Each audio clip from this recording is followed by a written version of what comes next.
Okay, she's come.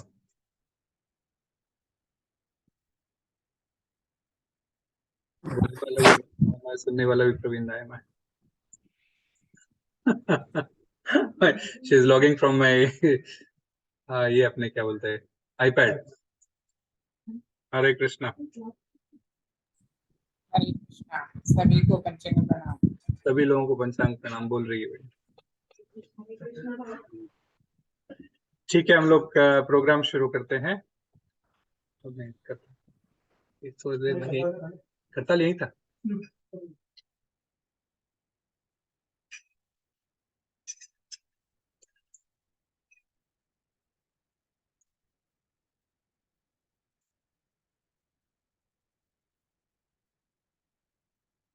जादू होता है.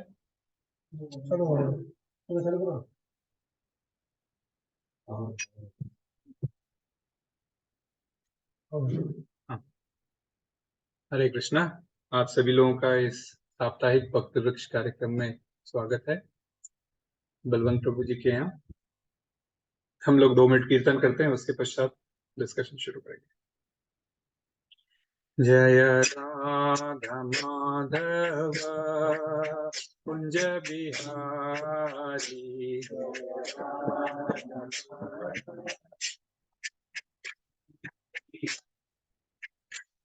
जय राधा माधव कुंज बिहारी.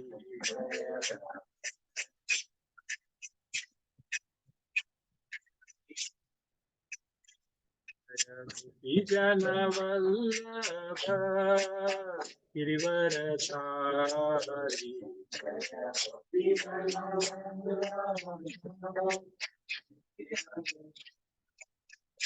जय गोपी जन वल्लभ गिरिवरधारी.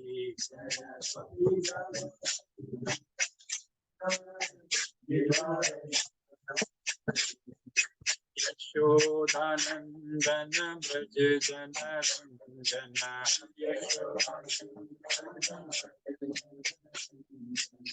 यशोदानंदन भज जन Ranjan.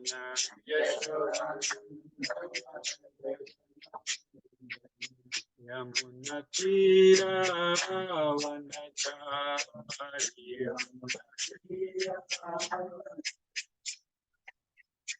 Yamuna तीरावन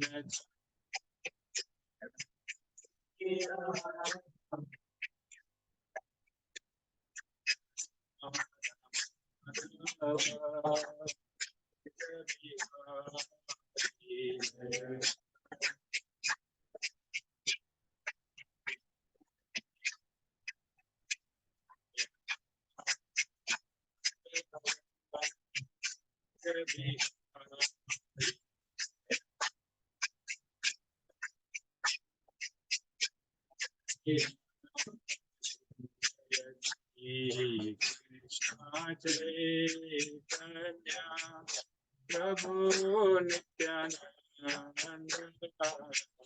Shri Advaita Gadadhar Shivhari गौरभक्त.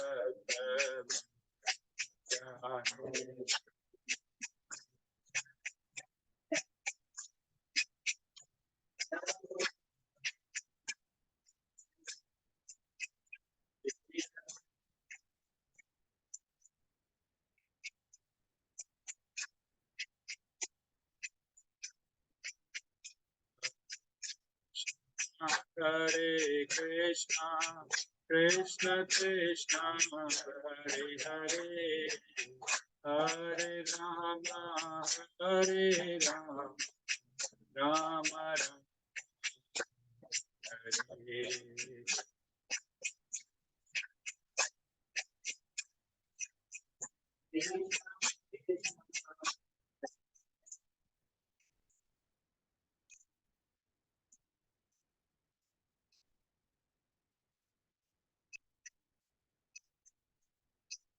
Hare Krishna, Hare Krishna, Krishna Krishna, Hare Hare, Hare Rama, हरे राम राम हरे हरे।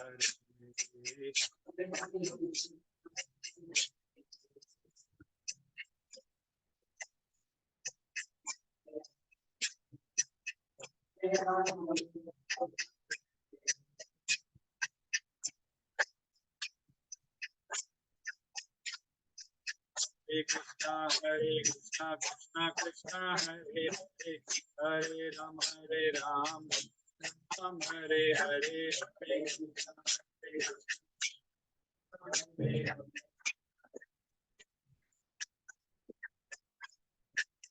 हरे कृष्णा कृष्णा कृष्णा हरे हरे, हरे राम हरे हरे।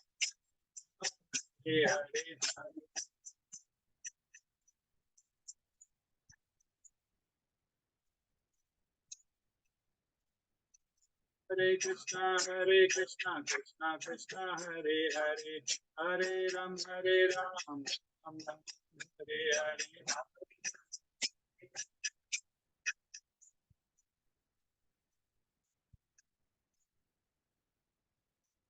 कृष्णा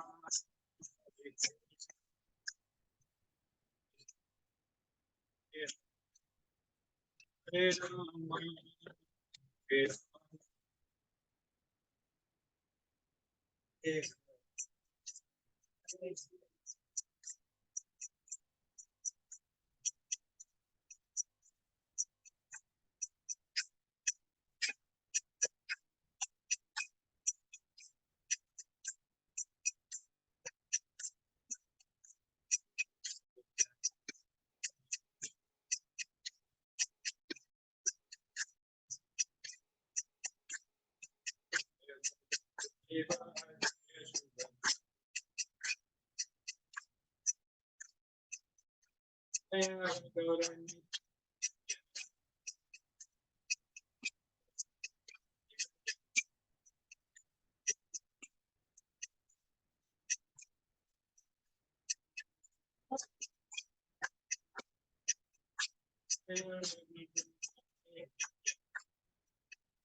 जय जय ओम विष्णुपाद परमहंस परिव्राजकाचार्य अष्टोत्तर श्रीमद्वै चरणारविंदेति भक्ति वेदांत स्वामी श्रील प्रभुपाद की जय। कृष्ण कृपा मूर्ति श्रील प्रभुपाद की जय। इस्कॉन फाउंडर आचार्य श्रील प्रभुपाद की जय। जय ओम विष्णुपाद परमहंस परिव्राजकाचार्य अष्टोत्तर श्रीमद् भक्ति सिद्धांत सरस्वती गोस्वामी महाराज प्रभुपाद ठाकुर की जय। अनंत कोटि वैष्णव वृंद की जय। नामाचार्य श्रील हरिदास ठाकुर की जय। प्रेम से कहो जय श्री कृष्ण चैतन्य प्रभु नित्यानंद श्री अद्वैत गदाधर श्रीवासादि श्री गौर भक्त वृंद की जय। जय श्री राधा कृष्ण गोपीनाथ श्याम कुंड राधा कुंड गिरि गोवर्धन धाम की जय। वृंदावन मथुरा गोकुल द्वारका धाम की जय। नवदीप मायापुर धाम की जय। पुण्य क्षेत्र जगन्नाथपुरी धाम की जय। गंगा माई की जय। यमुना माई की जय। भक्ति देवी की जय। तुलसी महारानी की जय। सामवेद भक्त वृंद की जय। सभी उपस्थित भक्तों की जय जयकार हो। हरे कृष्ण। सभी उपस्थित भक्तों की जय जयकार हो। हरे कृष्ण। सभी उपस्थित भक्तों की जय जयकार हो। हरे कृष्ण। श्री गुरु और श्री गौरांग की जय। हरे कृष्ण। तो सभी लोगों का वापस पुनः स्वागत है। इस भगवत गीता के इस सत्र में चर्चा चल रही है अध्याय 4 और श्लोक क्रमांक आज 41 पर चर्चा करेंगे। तो 40 श्लोकों तक हम लोगों ने चर्चा कर ली है। तो ये इस अध्याय का शीर्षक क्या है? दिव्य ज्ञान। तो दिव्य ज्ञान के पहले 10 श्लोकों में भगवान ने अपने बारे में बताया, है ना, कि वे क्या करते हैं, उन क्यों इस धरती पर सृजन करते हैं, क्या कारण है, और उनके जन्म कर्म के बारे में जो जानता है वह दिव्य है। तो पहले 10 श्लोकों में उन्होंने अपने बारे में बताया। फिर 11वें श्लोक से लगाकर 16वें श्लोक तक उन्होंने कैसे कर्म को ज्ञान की अवस्था में करना चाहिए, कि जान कर कि ये चीजें क्यों हो रही है ना, कि ये चीजें भगवान से कैसे कनेक्टेड है, वह सोचकर करनी चाहिए। और उसके पश्चात मीन्स जो भी आप कार्य करते हो, जो भी कर्म करते हो, किस प्रकार कृष्ण से कनेक्ट होकर, कृष्ण से युक्त होकर आप कार्य करते हो, इसके बारे में चर्चा की। उसके पश्चात सभी यज्ञों के बारे में चर्चा करते हैं, है ना, कि 13 प्रकार के यज्ञ जो यज्ञ हम करते हैं, स्वाध्याय यज्ञ, तप यज्ञ, ज्ञान यज्ञ, और द्रव्य यज्ञ, अनेक प्रकार के यज्ञ बताए गए थे। जो आप करते हो तो वह भी जो है सो भक्ति की कैटेगरी में आता है, ये हमने समझा था। तो कई लोग योगी लोग योग की पद्धति करते हैं, कई लोग स्वाध्याय यज्ञ करते हैं। तो इस प्रकार का ज्ञान हमें भगवान ने दिया था। और उसके पश्चात भगवान ने कहा था कि यदि यही ज्ञान तुम्हें अच्छी तरह से यदि कोई सीखना है तो आपको क्या करना पड़ेगा? गुरु के पास जाना पड़ेगा। और गुरु की क्वालिफिकेशन बताई और शिष्य की क्वालिफिकेशन बताई। एक गुरु के पास किस प्रकार जाया जाता है? विनीत होकर, नम्रता पूर्वक उनके पास जाया जाता है और प्रश्न परिप्रश्नेन सेवया, है ना, प्रश्न किया जाता है कि किसके बारे में? इस दिव्य ज्ञान के बारे में। ज्ञान के बारे में प्रश्न करोगे तो आपको जो गुरु है, जो इस ज्ञान के बारे में सब कुछ इस ज्ञान के बारे में सब कुछ जो उनको पता है, वे आपको बताएंगे, क्योंकि वे इस ज्ञान को अपने जीवन में उतार चुके हैं और वे उस ज्ञान को उसी प्रकार से अपना जीवन जी चुके हैं ना, कृष्णा कॉन्शियसनेस में। तो उस वही ज्ञान वह सो जब भक्त विनीत होकर पूछता है तो उनको वे प्रदान करते हैं। और इसी में फिर और किस प्रकार जाया जाता है उनके पास? फिर 38वें श्लोक में आते आते भगवान ने क्या कहा था? तो मैं 38वें श्लोक से रिकैप लूंगा, पहले अपना श्लोक पढ़ते हैं हम लोग। तो उसके पश्चात हम, क्योंकि मैं रिकैप ले रहा था और उसके बाद में अभी ये कंक्लूजन चल रहे हैं जो 34वें श्लोक से ला के 42वें श्लोक तक इस कर्म योग के कंक्लूजन के ऊपर बात चल रही है। हाँ, तो कर्म योग किस प्रकार हम लोगों को ये ज्ञान हासिल किया जा सकता है, उसकी क्या क्या क्वालिफिकेशंस है, और पहली सीढ़ी कौन सी है, क्या है, ये सब ये करवाता। तो श्लोक क्रमांक 41 में शेयर किया हूँ, तो मेरे पीछे पीछे दोहराइए। चलिए भगवान को याद करते हैं।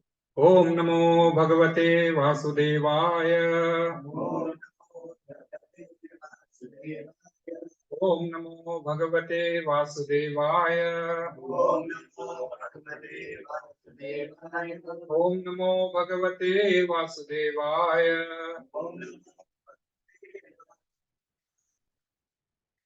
सत्यम नरं चैव नरोत्तमं देवीं सरस्वतीं व्यासं ततो जयमुदीरये नष्टप्रायेषु भद्रेषु नित्यं भागवत सेवया भगवती उत्तमश्लोके भक्तिर्भवति नैष्ठिकीम्। अध्याय 4 श्लोक क्रमांक 41। योग संन्यस्त कर्माणाम् ज्ञान संचिन्न संशयम् आत्मवन्तं न कर्माणि निबध्नन्ति धनञ्जय। योग संन्यस्त कर्माणम् ज्ञान संचिन्न संशयम् आत्मवन्तं न कर्माणि निबध्नन्ति धनञ्जय योगसन्न्यस्तकर्माणम् ज्ञान संचिन्न संशयम् न कर्माणि निबध्नन्ति धनञ्जय योगसंन्यस्तकर्माणम् योगसंन्यस्तकर्माणम् संचिन्न संशयम् ज्ञान संचिन्न संशयम् न कर्माणि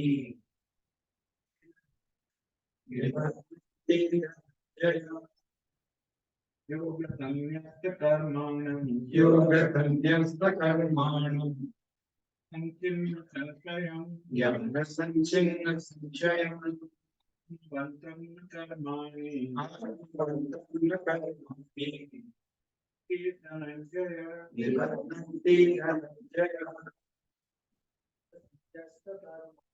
योगसंन्यस्तकर्माणि संशयम् ज्ञान संचिन्न संशयम् आत्मवन्तं न कर्माणि निबध्नन्ति धनञ्जय योगसंन्यस्तकर्माणम् योगसंन्यस्तकर्माणि तेन संशयम् ज्ञान संचिन्न संशयम् आत्मकर्माणि आत्मवन्तं न कर्माणि धनञ्जय निबध्नन्ति धनञ्जय हरे कृष्ण। योग संन्यस्त कर्माणि योगसंन्यस्तकर्माणम्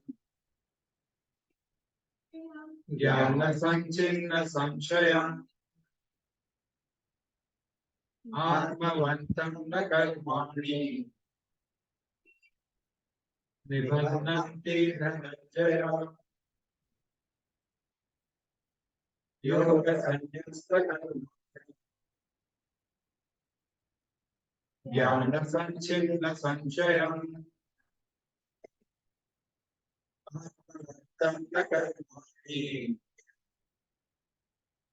निबध्नन्ति धनञ्जय योगसंन्यस्तकर्माणम्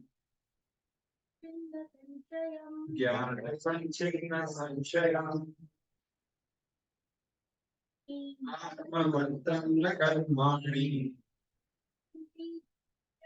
निबध्नन्ति धनञ्जय योगसंन्यस्तकर्माणम्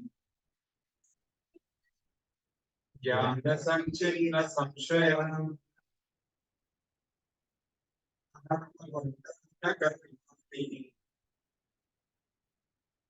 निबध्नन्ति धनञ्जय योगसंन्यस्तकर्माणम् ज्ञान संचिन्न संशयम् आत्मवन्तं न कर्माणि निबध्नन्ति धनञ्जय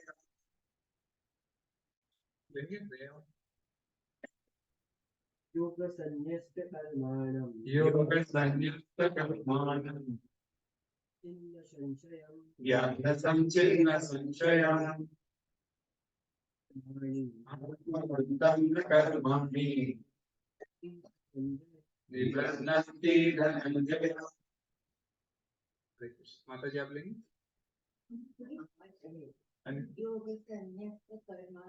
योगसंन्यस्तकर्माणम्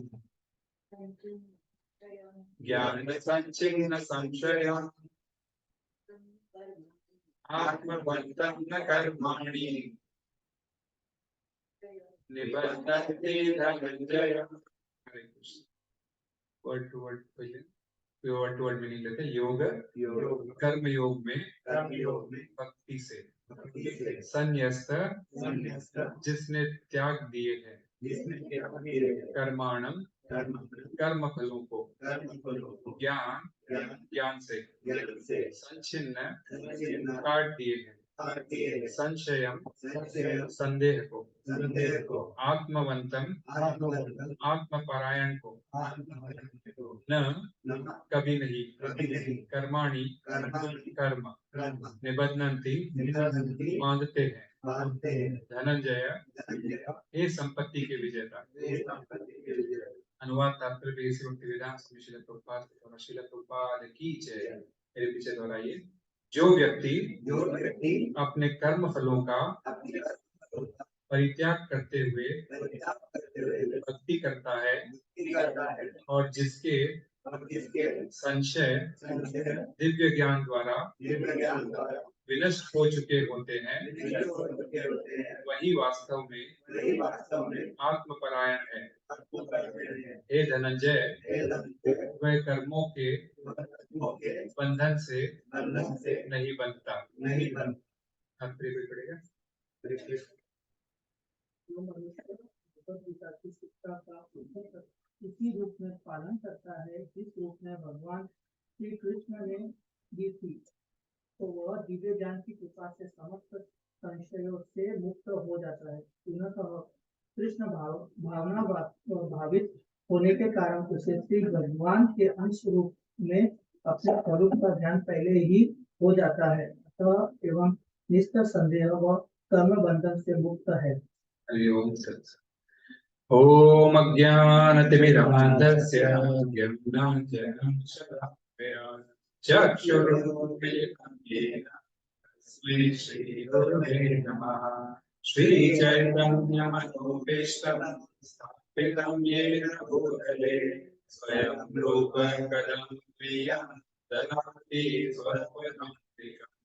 वन्देऽहं श्रीगुरुं श्रीयुतापतिकमलं श्रीगुरुं वैष्णवांश्च श्रीरूपां साग्रजातं सर्वगणं प्रकृतं तं सजीवं साद्वैतं सावधूतं परिजनसहितं कृष्ण चैतन्य देवं श्रीराधा कृष्ण पादान् श्री विशाखान्वितांश्च हे कृष्ण करुणा सिंधु दीनबन्धो जगत्पते गोपेश गोपिका कान्त राधाकान्त नमोस्तुते। तप्त काञ्चन गौराङ्गी राधे वृन्दावनेश्वरी वृषभानुसुते देवी प्रणमामि हरिप्रिये। वाञ्छाकल्पतरुभ्यश्च कृपासिन्धुभ्य एव च पतितां पावनेभ्यो वैष्णवेभ्यो नमो। जय श्री कृष्ण चैतन्य प्रभु नित्यानंद श्री अद्वैत गदाधर श्रीवासादि हरे कृष्णा कृष्ण कृष्ण हरे हरे हरे राम हरे हरे।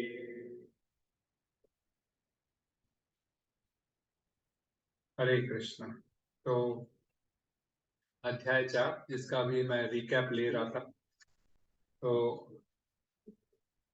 यह ज्ञान होते होते हम लोग 38वें श्लोक पर आए थे, जहां पर भगवान ने क्या कहा था, नहीं ज्ञानेन स्वदृशम पवित्रम इह विद्यते तत्स्वयं योग संसिद्धिम कालेनात्मनि विन्दति। अर्थात इस संसार में दिव्य ज्ञान के समान कुछ भी उद्धत तथा शुद्ध नहीं है, कुछ भी प्योर नहीं है दिव्य ज्ञान के। तो ऐसा ज्ञान समस्त योग का परिपक्व फल है ना, कि लाइक कोई भी, अब जैसे आम हम बोलते केरी बोलते हैं ना, जब वो पक जाती है परिपक्व फल होता है उस झाड़ का, पर्टिकुलरली आम के झाड़ का।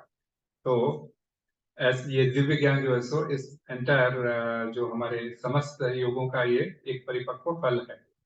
जो व्यक्ति भक्ति से में सिद्ध हो जाता है, वह यथासंभव अपने अंतर में इस ज्ञान का आस्वादन करता है। तो ये ऑलरेडी हमने 38वें ज्ञान में भगवान ने बता दिया था 38वें श्लोक में, कि भाई ये सबसे बेस्ट चीज है यदि आप दिव्य ज्ञान को प्राप्त करते हो।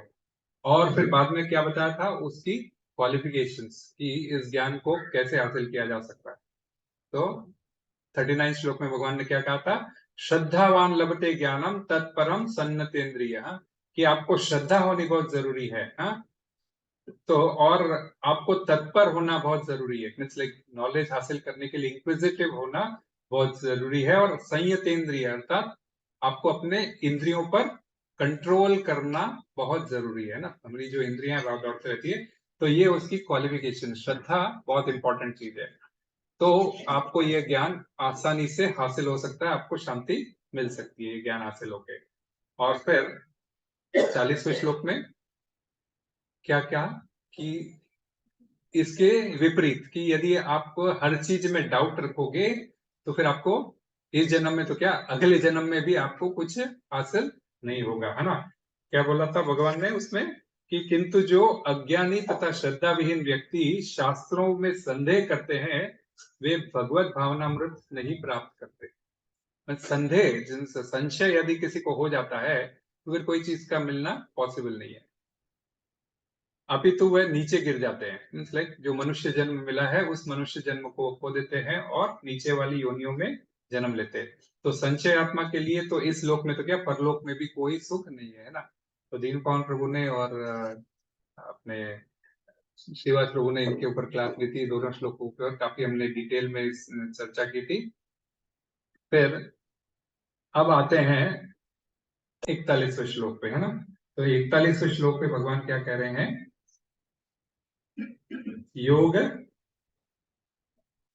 संन्यस्त कर्माणाम, योग संन्यस्त कर्माणाम। तो प्लेन लैंग्वेज में उसका क्या मीनिंग हो जाएगा, योगा करो और कर्मों से संन्यास ले लो, अनुलोम विलोम प्राणायाम करो और सारे संन्यास ले लो सारे कर्मों से, ये मीनिंग हुआ है ना। क्योंकि बहुत इंपॉर्टेंट वर्ड है योग संन्यस्त कर्माणा। तो एक एक वर्ड को हम समझते हैं तब जाके हमको इस एक्चुअल मीनिंग इसका, एक्चुअली कृष्ण ये श्लोक यहाँ पे कह के थोड़ा कंफ्यूज भी करते हैं अर्जुन को, जो अगले चैप्टर का क्वेश्चन बनेगा। तो इसीलिए तो ना, कोई भी किसी भी श्लोक को किसी प्रकार से घुमा देना अच्छी तरह से जानते हैं। तो लाइक ना, तो बोलेंगे भाई आप शरीर योगा करो, सब यही बोल रहा हो, योगा यही बताया गया। तो योग संन्यास कर्माणा, योग का अर्थ क्या होता है, जो आप सभी लोग जानते हैं, योग का अर्थ क्या है, जुड़ना, है ना, अपने आप को भगवान से जुड़ना, उसको योग कहते हैं ना। कोई भी चीज ना, क्या हो गया, हरे कृष्णा, एकदम इमीडिएट नहीं उठना चाहिए, अगर वो आ गया तो आपको 2 मिनट रुकना चाहिए, क्रैम्प आ गया है तो योग का मतलब होता है जुड़ना। जुड़ना किसके साथ में, श्री कृष्ण के साथ में जुड़ना। तो जुड़ना किस प्रकार हो सकता है, जब आपको किसी चीज पे आसक्ति होने लगती है तभी तो जुड़ाव महसूस होता है ना। आसक्ति, क्योंकि इंद्रिय तृप्ति में हमारी आसक्ति होती है, तभी हम उस इंद्रिय तृप्ति को पूरी करने की कोशिश करते हैं। भाई आंखों ने कुछ अच्छा देखा, उसे पाना चाहता है, तो आसक्ति होती है, बार बार देखता है, फिर उसमें आसक्ति डेवलप होती है ना।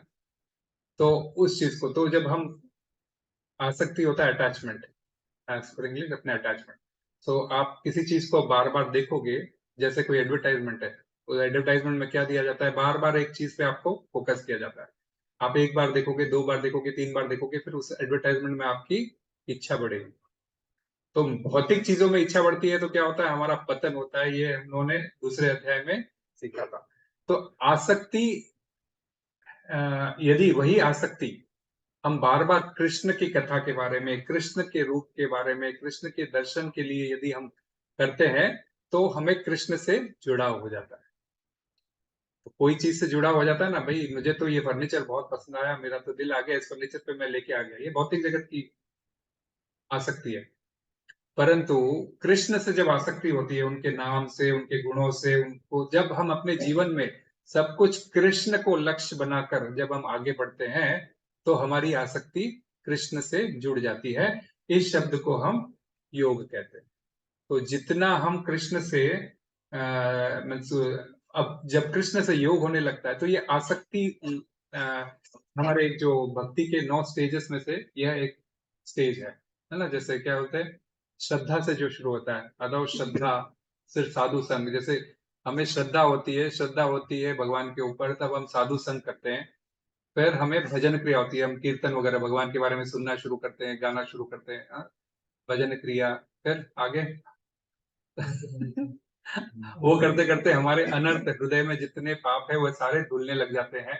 अनर्थ निवृत्ति के बाद में हमको भगवान के नाम के ऊपर थोड़ा निष्ठा डेवलप होती है। निष्ठा के बाद में हमें उनके बारे में सुनना, उनके बारे में जानना, उसके ऊपर रुचि पैदा होती है। रुचि के बाद में आता है आसक्ति। तो जब तक हमको भगवान के में रुचि नहीं आएगी तो हमें भगवान में आसक्ति नहीं आएगी। तो ये जो योग शब्द है, ये हमको आसक्ति के लेवल पर लाता है। जब हम कृष्ण के बारे में बार बार सुनेंगे, बार बार देखेंगे, तो हमको उनके ऊपर आसक्ति होने लगेगी। और ऐसे स्थिति में व्यक्ति को पता भी नहीं चलेगा कि कब उसकी कुछ बुरी आदतें थी वह छूट गई और वह कृष्ण के भक्ति में आगे बढ़ गया, है ना। हम लोगों में से कई लोग ऐसे हैं जिनको मीन्स लाइक किसी को नॉनवेज खाने की आदत थी, किसी को कुछ थी, या फिर किसी को प्याज लहसुन था।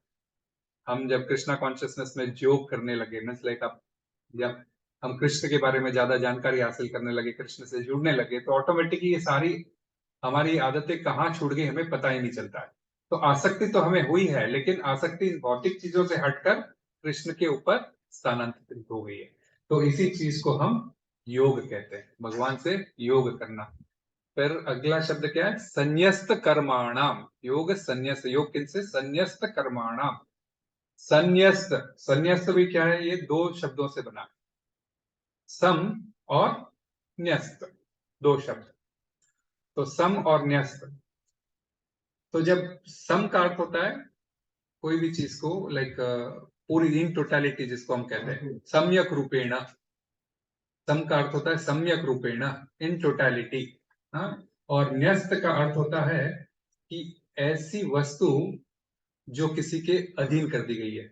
चलो भाई ये टेबल इसके न्यस्त कर दो, ये कॉमन शब्द है, हम यूज नहीं करते हैं क्योंकि हमारी आदत नहीं है, परंतु ये कॉमन वर्ड है, ये इसके न्यस्त कर दो, अर्थात इसके अधीन में दे दो। तो पूरी तरीके से ये किसी व्यक्ति के अधीन में दे दो, ये होता है संन्यस्त। किस चीज को दे दो, कर्माणाम। अगला शब्द है कर्माणाम, अर्थात कर्माणाम का अर्थ क्या दिया है, कर्मों के भंडार, कर्मों के फलों के। तो ऐसा व्यक्ति है, हर व्यक्ति के पास कर्मों के फलों का भंडार है ना। हम अपने पूर्व जन्म से कई कर्मों के फलों का भंडार लेके अपने इस जीवन में आए हैं। तो अपने इस कर्म के मतलब कर्म के इच्छाएं लेके आए हैं, जिसको हम करते हैं और फल मिलता है। उस कर्म के फलों की इच्छाओं को हम संन्यस्त कर दो, अर्थात किसी व्यक्ति के, ऐसा व्यक्ति जो उसको जिसके अधीन हम दे सकते हैं उसको अर्पण कर दो, अर्थात उसको दे दो, है ना। तो इसके प्रकार मतलब उसके अधिकार में ये चीजें सौंप दो। तो संन्यस्त कर्माणाम, हाँ? योग संन्यस्त कर्माणाम को यदि हम पूरी तरीके से अब पढ़ेंगे तो क्या हो जाएगा उसका मीनिंग, हाँ, अर्थात योग किसके साथ कर रहे हैं हम, कृष्ण के साथ, है ना।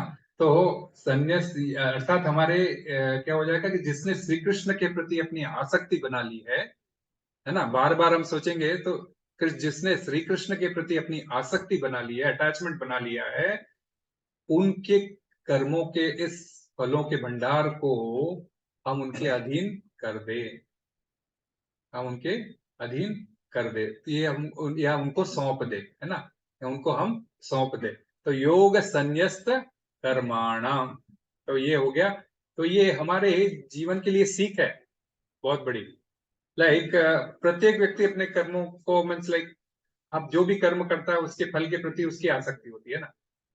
हर एक जो भी चीज करते हैं, जो भी चीज लाइक कोई भी चीज करता है तो उसकी कोई ना कोई कर्म के फल के प्रति आसक्ति होती है कि नहीं। आप यहाँ बहरीन आए हो, किस लिए आए, जाहिर है कमाने के लिए ना, कमाने के लिए आए। तो महीने भर आप काम करो और वो आपको बोल दिया कि आपको सैलरी में संन्यास ले लो, आपको सैलरी की क्या जरूरत है, चलेगा? जो कर्म किया है उसका फल तो हमें चाहिए, है ना? जो कर्म किया है उसका फल तो हमें भोगने की इच्छा है ना? करते ही हम कर्म इसके लिए, तो ऐसे कर्म होते हैं जो हमारे जीवन निर्वाह के लिए बहुत आवश्यक होते हैं, उसे हमें करना ही पड़ता है। कर्म ऐसे होते हैं, सांस लेना भी एक कर्म है, तो सांस नहीं लेंगे तो चलेगा क्या? डॉक्टर साहब बैठे बताएंगे। हम ये सांस लेना रोक तो नहीं सकते, सांस लेना भी एक कर्म है, क्योंकि ये ऑक्सीजन फ्रीली अवेलेबल है। भगवान ने इस वातावरण में ऑक्सीजन भरपूर मात्रा में दिया है, हम ले रहे हैं। तो ये जो मतलब, और ऐसे कुछ कर्म होते हैं जो करते हैं ताकि उसका फल हमें मिलेगा, जैसे सैलरी का मैंने बताया था, महीने के आखिर में हमें सैलरी मिलेगी। ऐसे ही अपने जीवन में हम शादी विवाह करते हैं, जितने भी जो भी कर्म करते हैं उसका फल हमें मिलता है, या तो इस जन्म में मिलेगा, या फिर कोई लोग ऐसे कर्म करते हैं जिसका फल हमें अगले जन्म में मिलेगा, है कि नहीं? तो आसक्ति हमारी क्या हो जाती है? इन कर्मों के फलों को भोगने के लिए हो जाती है। ये कर्मों के फलों को भोगने का आसक्ति का अर्थ होता है क्या है? अपनी इंद्रिय तृप्ति को पूरा करने की इच्छा, है ना? अपनी इच्छाओं को पूरा करने का एक प्लेटफॉर्म मिल गया है। तो अपनी इच्छाओं का पूरा करने का जब व्यक्ति को ये होता है तो उसके शुभ और अशुभ फल होते हैं, और शुभ और अशुभ फल के हिसाब से उसको इस जीवन में उसके शुभ फल प्राप्त होंगे, या फिर अगले जन्म में ना, लोग भी बहुत सारे प्याऊत खुलवा देते हैं, बहुत सारे दान पुण्य कर्म करते हैं, अगला जन्म सुधर जाए, है ना? ये सोच के करते हैं, ताकि तो इस जन्म में क्या, अगले जन्म की सुरक्षा के लिए वे जो है सो प्लान कर लेते हैं, अगले जन्म की सुरक्षा तक के लिए वे लोग प्लान कर लेते हैं। परंतु भक्त क्या करता है? अब क्या हो जाता है कि यही जीवन करते करते क्या होता है कि लोग सोचता है कि भाई मैं आज अपने परिवार के लिए कमाता हूँ, बहरीन आ गया हूँ, खूब पैसा लेके कमा लूंगा, चलो थोड़ा पैसा ज्यादा हो गया, अपने भाई बहनों के परिवार को थोड़ा देख लेता हूँ, उससे थोड़ा ज्यादा हो गया, चलो अपने निकट बंधुओं की जरूरत है उसको भी पूरा कर देता हूँ। तो श्रीला प्रभुपाद बताते हैं कि भाई ये ऐसा करते करते तुम्हें इतना तक हो जाएगा कि तुम अपना परिवार, अपना एक्सटेंडेड परिवार, अपना समाज, यहाँ तक की जरूरतें तुम शायद पूरी करने के काबिल हो जाते हो, इंद्रिय तृप्ति ये पूरी करने के काम हो सकते हो। समाज से होते होते देश तक भी हो जाएगा। हम देखते ही है ना, हमारे सबका साथ सबका विकास हम बोलते हैं, तो फिर इसका मतलब क्या? पूरे देश के लिए। तो पूरे देश के लिए भी आसक्ति करना, कमाई करना हमारे लिए शायद कम पड़ सकता है। हम शायद उसके लिए इन चीजों को पूरा फुल फ्लैश पूरी तरह से पूरा नहीं कर सकते। परंतु इन सभी को जो पूरा कर सकता है वह कौन है? कृष्ण। तो यदि हम उनमें आसक्ति लगाते हैं तो फिर ये सारे हमारे लिए बहुत छोटे पड़ जाते हैं। इसलिए श्रीला प्रभुपाद क्या करते हैं, बार बार उस, तो हमें जब आसक्ति करनी है तो कृष्ण से करनी है, इसीलिए बार बार क्या एग्जाम्पल देते हैं?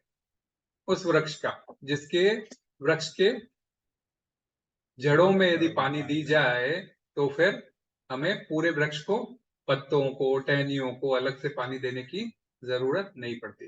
तो ये जो इंद्रियों के स्वामी कौन है? कृष्ण। ऋषिकेश जिसका नाम है, इसका मतलब क्या होता है? ऋषिकेश का मतलब होता है इंद्रियों के स्वामी। तो हमारी जितनी भी इंद्रियां हैं इसके स्वामी श्री कृष्ण है। तो यदि हम श्री कृष्ण को प्रसन्न करने के लिए कार्य करें तो फिर ऑटोमेटिकली हमारे सारे जो, इसलिए सारे संसार बनाया किसने? कृष्ण ने बनाया, है ना? तो ऑटोमेटिकली उन सब की पूरी करने के लिए हमें अलग से कुछ इंद्रिय तृप्ति करने की जरूरत नहीं, हमें तो सिर्फ उनके प्रति समर्पण होना है। तो आप सभी लोग आज यहाँ आए हैं, श्री कृष्ण से जुड़ाव के प्रति आए, भक्ति वृक्ष करना है। तो भक्ति वृक्ष किस में क्या होता है? कृष्ण से जुड़ा की प्रोसेस है ना, प्रोसेस, ये योग, है ना? तो शिला प्रभुपाद ये कहते हैं कि कृष्ण भावनामृत हमारा जो है सो ये योग है। तो हम जब कार्य करते हैं इंद्रिय तृप्ति के लिए तो वह कर्म कहलाता है, जिससे हमें अच्छे बुरे फल भोगना पड़ता है। परंतु वही कार्य यदि हम कृष्ण से कनेक्ट कर देते हैं तो वह कर्म योग हो जाता है। शिला प्रभुपाद कहते हैं ये बात ही कुछ और है। तो जब हम कृष्ण से उस चीज को कनेक्ट कर देते हैं तो हमारी इंद्रिय तृप्ति कन्वर्ट्स इनटू योग, है ना। तो जैसे अब खाना तो हमें खाना ही है, आप सभी लोग बना के लेके आए हैं, कृष्ण के कथा होगी, उसके पश्चात जो है सो प्रसाद वितरण होगा। तो जब अभी भोग, ये वही चीज जो हमें खाना है आज, अभी पहले हम क्या कर रहे हैं, भगवान के लिए बना के ले जाते हैं ना, गौर निताय है उनके लिए बना के ले आते हैं। तो हमने इंद्रिय तृप्ति का कार्य तो पूरे करना है, खाना तो खाना ही है, परंतु हमने क्या किया है, उसको हल्का सा थोड़ा सा स्थानांतरित कर दिया है। उसी चीज को हमने, उसी इंद्रिय तृप्ति की जो आसक्ति है उसको हमने स्थानांतरित कर दी है कृष्ण के ऊपर। तो वह आसक्ति जब कृष्ण से जुड़ जाती है तो ऑटोमेटिकली जो है सो ये इंद्रिय तृप्ति का कार्य, इंद्रिय तृप्ति कर्म, कर्म न रह के कर्म योग में परिवर्तित हो जाता है। तो ये कर्म योग में परिवर्तित होने के लिए कृष्ण भागवतम में एक श्लोक बताते हैं कि भिद्यते हृदय ग्रंथिश छिद्यते सर्व संशय क्षीयन्ते चास्य कर्माणि दृष्ट एवात्मनीश्वर। अर्थात कि हृदय की गांठ भिद जाती है यही प्रोसेस करते करते। ये सूत गोस्वामी बता रहे हैं परीक्षित महाराज को कि ये तुम कृष्ण से कनेक्शन योग जब करते रहते हो तो ये करते करते आपके हृदय की गांठ जो है सो भिद जाती है। तो हृदय की गांठ किसको रिप्रेजेंट करती है, हमारी इंद्रिय तृप्ति की इच्छाओं को रिप्रेजेंट करती है।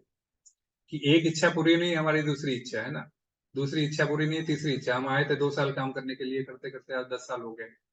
तो सोचे थे भाई 2-4 लाख कमा लेके चले आएंगे, 2-4 लाख 10 लाख हो गए, 10 लाख 1 करोड़ हो गया, 1 करोड़ 10 करोड़ हो जाएंगे तो भी हमारी इच्छा इंद्रिय तृप्ति कभी पूरी नहीं होगी। तो ये यही प्रोसेस करते करते यदि आप भगवान से कनेक्ट करते करते हमारी हृदय की गांठ, तो ये जो इंद्र की तृप्ति की जो इच्छा है वे जो है सो नष्ट होने लगती है और सारे संशय छिन्न भिन्न होना शुरू है।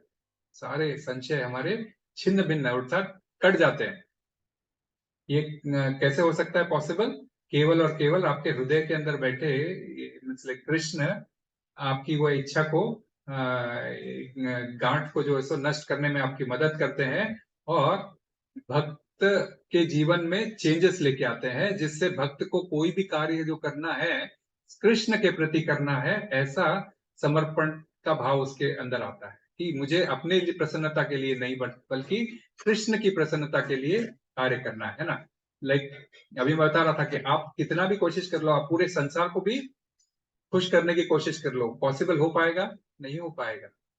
परंतु एक कृष्ण की आप आराधना करना शुरू कर दो, कृष्ण को प्रसाद अर्पण करके बाकी लोगों में बांटना शुरू कर दो, तो ऑटोमेटिकली ये कार्य, तो आप समझो कि ये कृष्ण भावनामृत संघ, यदि हर कोई कृष्ण भावनामृत हो जाए तो फिर क्या रहेगा। ऐसा नहीं है, क्योंकि कृष्ण भावनामृत लोगों में कितने लोग हैं, हार्डली एक छोटे से पोर्शन। 7 करोड़ 8 करोड़ कितनी है सॉरी बिलियन, 8 बिलियन कितना पॉपुलेशन वर्ल्ड का, अबाउट 8 बिलियन है, उसमें से कितने लोग इसको कनेक्टेड है, बहुत ही नॉमिनल। 1 मिलियन, बिलियन का मिलियन का, तो बहुत ही नॉमिनल।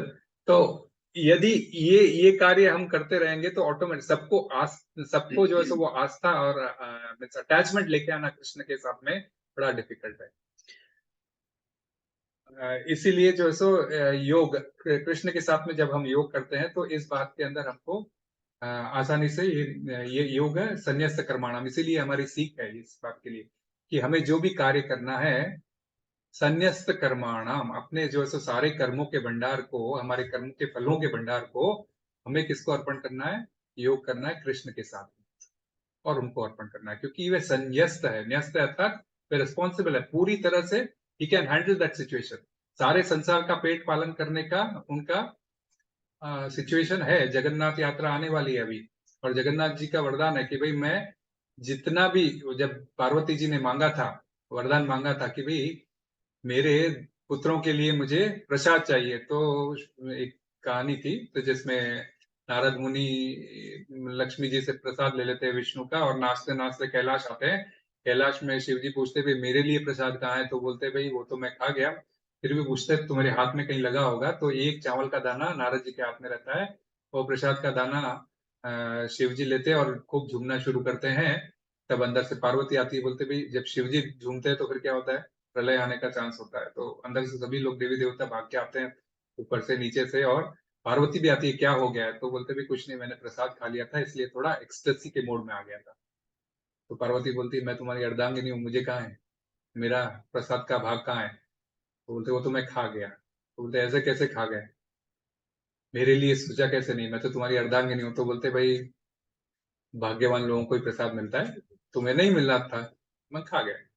तो पार्वती को तो वो गुस्सा आता है, वो गुस्से के अंदर इतनी लाल पीली हो जाती है कि पूरा संसार उनकी तप से जलने लग जाता है, क्योंकि पार्वती कौन है, भगवान की एक्सटर्नल एनर्जी है। तो एक्सटर्नल एनर्जी जब इतनी उफान पे रहेगी तो नेचुरली पूरा भीषण गर्मी फैल जाएगी। तो फिर क्या होता है, भगवान विष्णु नीचे आके बोलते हैं कि क्या हुआ, आप शांत हो जाओ। तो बोलते हैं मुझे प्रसाद नहीं मिला। तो बोलते ठीक है मैं तुमको प्रसाद दूंगा। तो बोले मुझे ही नहीं, मेरे बच्चों को भी चाहिए, बच्चों को भी चाहिए। अच्छा ठीक है, विष्णु सोचते हैं कि भी 2 बच्चे इनके, कार्तिक और गणेश, इनको दे देते हैं। तो बोलती सिर्फ 2 से काम नहीं चलेगा, और एडिशनल 2 प्लेट से, मुझे जो है सो, मेरा नाम दुर्गा है, हाँ? मैं सारे दुर्ग पे निवास करती हूँ और सारे दुर्ग को कंट्रोल करती हूँ। दुर्ग अर्थात ये जो पूरा ब्रह्मांड है, 14 लोगों का जो ये ब्रह्मांड है, इसको दुर्ग कहा जाता है, और इसकी रखवाली करने वाली होती है दुर्गा, जिसको हम माँ कहते हैं नेचुरली ना। तो जैसे जेल का रेस्पॉन्सिबल पर्सन जेलर होता है, तो वैसे इस दुर्ग का रेस्पॉन्सिबिलिटी संभालने वाली दुर्गा होती है। वह बोलती है कि मैं ये, इसमें इतने जीव जंतु रहते हैं, पुरुष रहते हैं, स्त्री रहते हैं, सारे इतने सारे जीव जंतु रहते हैं, इन सारे जीव जंतु के लिए भी मुझे जो है सो प्रसाद की व्यवस्था करनी है। तो भगवान समझ जाते हैं कि भाई ये तो मुझे फंसा दिया पार्वती ने। तो वे क्या करते हैं, वे इमीडिएटली बोलते हैं मैं, ठीक है बोले, मैं इस जन्म में तो, मैं अभी तो नहीं, परंतु जब मैं समय आएगा तो मैं जगन्नाथ के रूप में अवतरित होऊंगा, तो वह पूरे संसार के लिए फ्री प्रसाद वितरण में जो प्रसाद का कारण रहेगा। तो उस समय इसलिए जगन्नाथ यात्रा आने वाली है, बहुत टेम्पल में बढ़ चढ़ के प्रोग्राम होने वाले हैं, 4 तारीख से लगा के 20 तारीख तक। तो सब लोगों से अनुरोध है कि खूब बढ़ चढ़ कर भाग लें, हर प्रोग्राम में भाग लें और जगन्नाथ जी का मिस मत करें। तो योग संन्यस्त कर्माणाम, तो इस कृष्ण से हमें जैसा चांस मिला, हमें किसी भी प्रकार से योग करना है। तो ये जो हमें जो ये शक्ति है, योग में से ये जो कर्म करने की जो शक्ति है, इस शक्ति को जस्ट थोड़ा सा स्थानांतरित करना है। ये शक्ति हम पूरे संसार को सेटिस्फाई करने में यूज नहीं कर सकते। इस संसार को सेटिस्फाई करने के लिए भगवान की शक्ति ही काम आएगी, और हमें बस उनके साथ योग करना है, फिर भगवान ऑटोमेटिकली टेक केयर करेंगे। दिया है भगवान ने, हाथियों के लिए मण दिया है और चींटियों के लिए कण कण भी दिया है ना। कोई हाथी जंगल में रहता है, उसको एक साथ 40 मण खाता है, तो 40 मण लकड़ी या पत्ते या सब भगवान ने ऑलरेडी अरेंज किए, बड़े बड़े जंगल अरेंज किए हैं जहाँ पे हाथी रह सकते हैं और आराम से अपना खा सकते हैं। और इंसानों को भी दिया है, चींटियों को तक के भी दिया है कि अपना अपना पोर्शन कैसे भी खा ले। तो अब यहाँ पे योग संन्यास्त कर्माणाम कह के भगवान ये कह रहे हैं कि भाई यहाँ पे कहीं पर भी इसका मीनिंग ये नहीं आता है कि तुम अपना कर्म को संन्यास ले लो, कर्म से संन्यास ले लो। उल्टा क्या आ रहा है मीनिंग, हाँ कर्म को तो करो और कर्म के फलों को उसको दे दो जो सक्षम है इसको निभाने के लिए। तो ये सब करने से क्या होगा, लास्ट लाइन आती है ना, निबंधन्ति धनंजय, तुम कर्म बंधन में नहीं फंसोगे। तो ये उसके लिए एक इंपॉर्टेंट पॉइंट है। तो ये काम करने से ये फर्स्ट, तो ये इस प्रकार लेना है इसको, न कि भाई सब कुछ छोड़ के संन्यास ले लो और कर्म ही ना करो, है ना। वैसे कर्म नहीं करना ऑलरेडी पहले भी हम कवर कर चुके हैं, परंतु इसी 38वें श्लोक को थोड़ा इस प्रकार भगवान डिटेल में यहाँ समझा रहे हैं। तो तो अब दूसरी लाइन पे आते हैं। तो ये पहली शिक्षा है हमारे लिए, इसीलिए क्यों हम बोलते हैं ना हर चीज कृष्ण से कनेक्ट करो। ऐसे कोई संसार में ऐसा कोई कर्म नहीं है जो हम कृष्ण से नहीं कनेक्ट कर सकते। विकर्म तो हमें करना ही नहीं है, तो हम विकर्म को तो कृष्ण से कनेक्ट कर ही नहीं सकते। लोगों की आदत है ना भाई, जब भगवान की इच्छा के बिना पत्ता भी नहीं हिलता, तो मुझसे जो गलत काम हो रहा है वही भगवान करवा रहे हैं। भाई भगवान ने आपको विकर्म करने की अनुमति दी नहीं है, तो फिर भगवान कहाँ से रेस्पॉन्सिबल है? तुम अपने मन से कर रहे हो विकर्म, तो आप ही रेस्पॉन्सिबल हो, भगवान कहाँ से रेस्पॉन्सिबल है? दूसरा लाइन आता है ज्ञान संचिन्न संशय। तो भगवान यहाँ पे ज्ञान संचिन्न संशय, तो ज्ञान से आपके सारे संशय मिट जाएंगे। 38वें श्लोक में क्या कहा था भगवान ने? नहीं सॉरी सॉरी 39 में क्या बोला था भगवान ने? श्रद्धावान लभते ज्ञानम तत्पर सतेन्द्रिय या ज्ञानम लब्ध्वा पराम शांति। तो ज्ञान होने के लिए क्या चाहिए? वहां पे श्रद्धा होगी तो ज्ञान मिलेगा। और यहाँ क्या बोल रहे हैं? ज्ञान से आपके सारे संशय दूर हो जाएंगे। तो श्रद्धा हो तो हमें ज्ञान मिलेगा, और ज्ञान हो तो संशय मिट जाएंगे। क्या ये दोनों अलग है वर्ड्स है, एक ही वर्ड्स है? दोनों एक ही है ना, एक ही बात को दिखा रहे एक ही बात को दिखा रहे हैं ना। तो फिर पहले कौन सा है? हैं। सबसे पहले श्रद्धा। या श्रद्धा है या लाइक ज्ञान है? श्रद्धा रखेंगे तो ज्ञान आएगा, ज्ञान है तो संशय मिटेगा, डाउट्स क्लियर होंगे। कुछ भी नहीं। कई लोगों के पास ज्ञान रहता है और वो श्रद्धा बिल्कुल नहीं है। तो इधर अप्लाई नहीं होता equal to B equal to C या ए इक्वल टू सी ऐसा फिर तो यही मैं बोलना चाह रहा था। अब यहाँ पे कि मुर्गी पहले आई कि अंडा पहले आई, इसका तो बहुत बड़ा क्वेश्चन होता है ना, है ना। तो ये दोनों चीजें वाइसी वर्सा है, मतलब है ना, ऐसी बात नहीं है। ये दोनों चीजें हमारे हृदय में सुप्त अवस्था में है। ज्ञान भी सुप्त अवस्था में है, श्रद्धा भी सुप्त अवस्था में है। जो पहले जग जाए, हाँ, जो पहले जग जाए उसी को लेके आप आगे बढ़ जाओ। इस हाँ, संशय का नहीं, संशय नहीं, संशय तो डाउट्स हो गया ना। नहीं नहीं, उसके ऊपर भी आएंगे। हाँ, जब ज्ञान है तो फिर संशय नहीं रहता है ना, क्योंकि तो ये दोनों को वाइसी वर्सा नहीं हो सकते। कहने का मतलब कि ज्ञान है और ये नहीं, मतलब ये नहीं चलेगा। मतलब पहले वही है, मुर्गी आई अंडा आई, इसमें डिबेट करने में कोई मतलब नहीं है। भगवान ने ऑलरेडी कहा था, हम सर्व बीज, मैं सबके, हम बीज प्रदा, मैं सबका पिता हूं। तो तुम वो सब छोड़, डार्विन की थियरी छोड़ दो कि पहले ये आए फिर यहाँ से ये आए यहाँ से वो आए, तो लाइक ये छोड़ दो। मैं ही सभी चीजों का पिता हूँ, ऑलरेडी भगवान कह चुके। तो बात यहाँ पे सूक्ष्म तरीके से बात यह कि दोनों सुप्त अवस्था में हमारे हृदय में विराजमान है। तो हमें क्या करना है? हमें सिर्फ और सिर्फ जहां हमें जो है श्रद्धा है, हमें श्रद्धा से शुरू हो जाए। यदि ज्ञान है आपके इसमें, ज्ञान से शुरू हो जाओ। ज्ञान से आपके डाउट्स क्लियर होंगे, फिर ऑटोमेटिकली आपको श्रद्धा आ जाएगी। यदि आपके पास श्रद्धा है तो आप ज्ञान करना हासिल करो, ज्ञान से आपके डाउट मिल जाएंगे। तो ये सर्कुलर मोशन है। इस सर्कुलर मोशन में आप कहीं पर भी चले जाओ तो आपको वहां से आपको वो सर्कल पूरा हो जाएगा, है ना। अभी माता जी लास्ट टाइम पूछ रही थी मेरे को कि हम लोग तो नए ज्वाइन कर रहे हैं, 4th चैप्टर में ज्वाइन कर रहे हैं, तो हमारे पहले चैप्टरों का क्या होगा। उसकी आप चिंता मत कीजिए माता जी। तो ये भगवत गीता ऐसा ज्ञान है कि आपको पहला से लगा के 18वें चैप्टर तक अब हम पढ़ते रहेंगे तो हमारे टॉपिक्स ऐसे रहेंगे कि सारी चीजों को हम कवर कर लेंगे। सो नेवर रिग्रेट कि भाई मेरा क्या हो गया। आप ये सोचो कि आज हम कृष्ण से कनेक्ट हुए, ये हमारा सौभाग्य है। और चौथे चैप्टर से ही पहले हम आगे बढ़े। हम भी 8वें चैप्टर से ज्वाइन हुए थे। हमारे जो भक्ति वृक्ष हम लोगों ने जब ज्वाइन किया था तो 8वां चैप्टर था। फिर ऐसे ही करते करते हम लोगों ने भी लाइक पूरे 18 चैप्टर्स अकॉर्डिंगली हम लोगों ने कवर किए, और फिर हम लोगों ने भक्ति शास्त्री ज्वाइन कर ली, जहाँ पे हमें मौका मिला कि भाई सारे एक साथ हम पढ़ सकते हैं। हमारे पास भी है भक्ति शास्त्री के स्टूडेंट्स एक दो, तो ये आपको ये मिल जाता है चांस। तो आपको ये आगे पीछे होके सोचने की जरूरत नहीं है। और ज्ञान का शब्द आता है तो ऑटोमेटिकली क्या होता है, पहले योग का शब्द आया था तो हमने क्या कहा था? आसक्ति, भगवान के ऊपर आसक्ति होती है। और अब यहाँ पे ज्ञान, ज्ञान का जब शब्द आया तो ज्ञान से क्या होता है? संशय तो मिटेंगे, नो डाउट संशय तो मिटेंगे, लेकिन हमें मीन्स लाइक भाव के धरातल पर आते हैं। ज्ञान जब हम ज्ञान के धरातल पर आते हैं तो ये जो आखिरी स्टेजेस है ना, आसक्ति, भाव और प्रेम, भगवान के जो पहले 9 स्टेजेस में हमने रुचि तक बोली थी, रुचि के बाद में आसक्ति, आसक्ति के बाद में भाव, भाव के बाद में प्रेम। तो ये ज्ञान जो है सो भाव के धरातल पर आपको जब भाव रहेंगे, भगवान ऐसा कर रहे हैं, तो आपको जब भाव रहेगा तो आप जो है सो उस चीज को समझने में आसानी होगी, है ना। भाई भगवान ने दामोदर लीला की, वो जब भाव प्रकट होते हैं तो वो ज्ञान से प्रकट होते हैं ना।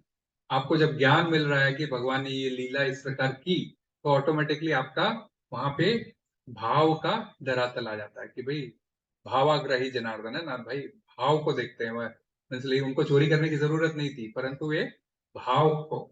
तो इसीलिए इसके बारे में इवन 11वें अध्याय 10वें अध्याय के 11वें श्लोक में भगवान कहते हैं, तेषाम एवानुकंपार्थम अहम अज्ञानजम तमः नाशयाम यात्म भावस्तु ज्ञान दीपे न भास्वतः।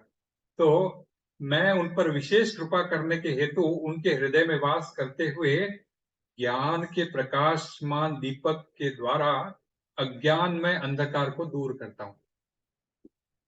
भगवान कह रहे मैं ही तुम्हारे हृदय में बैठा हूं, क्योंकि हृदय में आत्मा और परमात्मा रूप से दोनों, like soul and super soul दोनों हृदय में विराजमान है।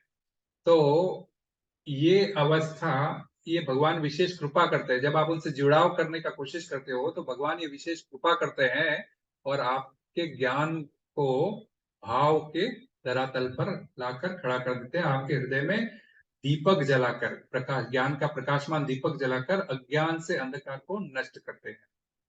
तो इसीलिए श्रील प्रभुपाद लिखते हैं उसमें, श्री कृष्ण केवल भक्ति से प्रसन्न होते हैं और अपनी अचिंत्य शक्ति से वे शुद्ध भक्त के हृदय में स्वयं प्रकट हो सकते हैं। शुद्ध भक्त के हृदय में श्री कृष्ण निरंतर रहते हैं और श्री कृष्ण की उपस्थिति सूर्य के समान है, जिसके द्वारा अज्ञान का अंधकार तुरंत दूर हो जाता है और शुद्ध भक्त भगवान के ऊपर यह विशेष कृपा प्रदान करते हैं। तो ये ज्ञान का ये महिमा है कि भगवान आपके हृदय में बैठे बैठे ज्ञान के द्वारा आपके अंधकार के, मतलब जैसे ना कोई हमें लकड़ी काटनी है तो क्या करते हैं हम, कुल्हाड़ी का प्रयोग करते हैं ना। तो संशय मिटाने के लिए क्या होता है, ये ज्ञान की तलवार से संशय को मिटाया जा सकता है। इवन 9वें अध्याय में आएगा कि 9वें अध्याय में भी आएगा आपको, जब ये मीन्स आपके सारे अटैचमेंट्स, आपके सारे जो ये जितने भी अटैचमेंट्स है उसको कट करने के लिए आपको धारदार तलवार यूज करनी पड़ेगी। किसकी? ज्ञान की धारदार तलवार से आप अटैचमेंट्स को काट सकते हैं। तो संशयम, ये संचिन्न संशयम, संचिन्न, ये भी संचिन्न संशय, ये दो शब्द भी है, इस दो शब्द को भी अच्छी तरह से समझना पड़ेगा क्योंकि ये दूसरी सीख है हमारे लिए, ज्ञान संचिन्न संशय। तो संचिन्न का मतलब क्या होता है? संचिन्न। तो सं मतलब पूरी तरह से, छिन्न मतलब लाइक छिन्न कर देना, अर्थात उसको मिटा देना या काट देना, जो भी है ना, मिटा देना, काट देना। तो संचिन्न का अर्थ हुआ अच्छी तरह से या पूरी तरीके से मिटा देना, पूरी तरीके से काट देना। किसको? संशय को। संशय का मतलब क्या होता है? डाउट इंग्लिश में है ना। तो उसको हिंदी में हम क्या बोलेंगे? पर्यायवाची रूप, शंका है। ओके, शंका अर्थात संकोच, राइट? संकोच, संदेह। शंका मतलब संदेह है ना, शंका मतलब संदेह। तो एक संशय का अर्थ होता है संदेह, दूसरा संकोच, झिझक एक प्रकार से है ना, और तीसरा एक और है भय, है ना। संशय मतलब भय, डाउट, मुझे डर है ये काम होगा। आई डाउट ऐसा लिखते हैं ना, I worry this would happen, I am afraid. हाँ, कई बार ये वर्ड तो बहुत यूज करते हैं अपने लैंग्वेजेस में, I am afraid this would happen. तो संशय के तीन अर्थ निकलते हैं, तो मीन्स तीन पर्यायवाची है संशय के। संशय को समझना है तो इन तीनों चीजों को समझना बहुत जरूरी होता है। अर्थात संचिन्न संशय को यदि आप पूरी तरीके से समझोगे तो क्या होगा? ऐसा व्यक्ति जिसके समस्त संदेह दूर हो गए, या फिर ऐसा व्यक्ति जिसके संपूर्ण संकोच दूर हो गए, या ऐसा व्यक्ति जिसके समस्त भय दूर हो गए, है ना। तीनों परिस्थिति में संचिन्न संशय। अब ज्ञान संचिन्न संशय, इसको पूरा समझ लेते हैं तो क्या हो जाता है? यही है ना पूरा लाइन, तो ज्ञान संचिन्न संशयम, अर्थात ऐसा व्यक्ति जिसके समस्त संदेह ज्ञान के द्वारा नष्ट हो गए, या ऐसा व्यक्ति जिसके समस्त संकोच ज्ञान के द्वारा नष्ट हो गए, या ऐसा व्यक्ति जिसका समस्त भय ज्ञान के द्वारा नष्ट हो गए, है ना।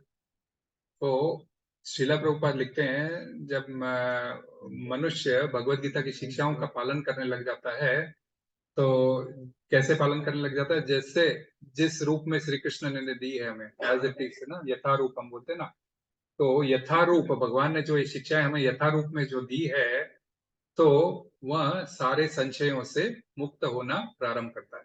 यथारूप में नहीं समझकर इसे मनगढ़ंत रूप से समझना शुरू करेंगे, अपने मनमानी से समझना शुरू करोगे तो कभी भी हमारे संशय दूर नहीं होंगे, उल्टा हम अज्ञान के अंधकार में फंसते चले जाएंगे।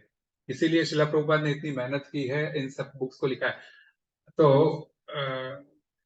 और वे क्या लिखते हैं, इसलिए वो लिखते हैं ना, जो मनुष्य भगवत गीता की शिक्षा को उसी रूप में पालन करता है जो तात्पर्य में लिखे हैं ना, उतना सा लिख के उन्होंने हमको जस्ट एग्जाम्पल मतलब उसका मीनिंग ये दिया है कि जो उस शिक्षा को उसी रूप में पालन करता है जिस रूप में भगवान श्री कृष्ण दी है, तो वह दिव्य ज्ञान की कृपा से समस्त संशयों से मुक्त हो जाता है।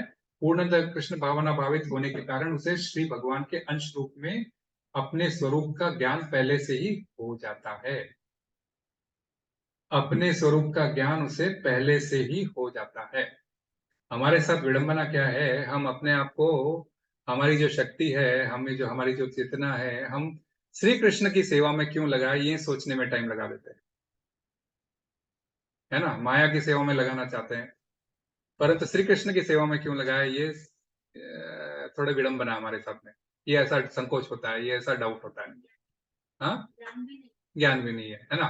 तो तो अब एग्जाम्पल जैसे हमारा हाथ है, परंतु मतलब अब कोई भी चीज है, मैं मेरी सेवा, मैं कृष्ण की, मैं मेरा समय, मेरी शक्ति कृष्ण के सेवा में क्यों लगाऊं। तो ये मेरा ही हाथ है ना, ये किसी दूसरे का हाथ तो नहीं, ये है तो मेरा ही हाथ ना।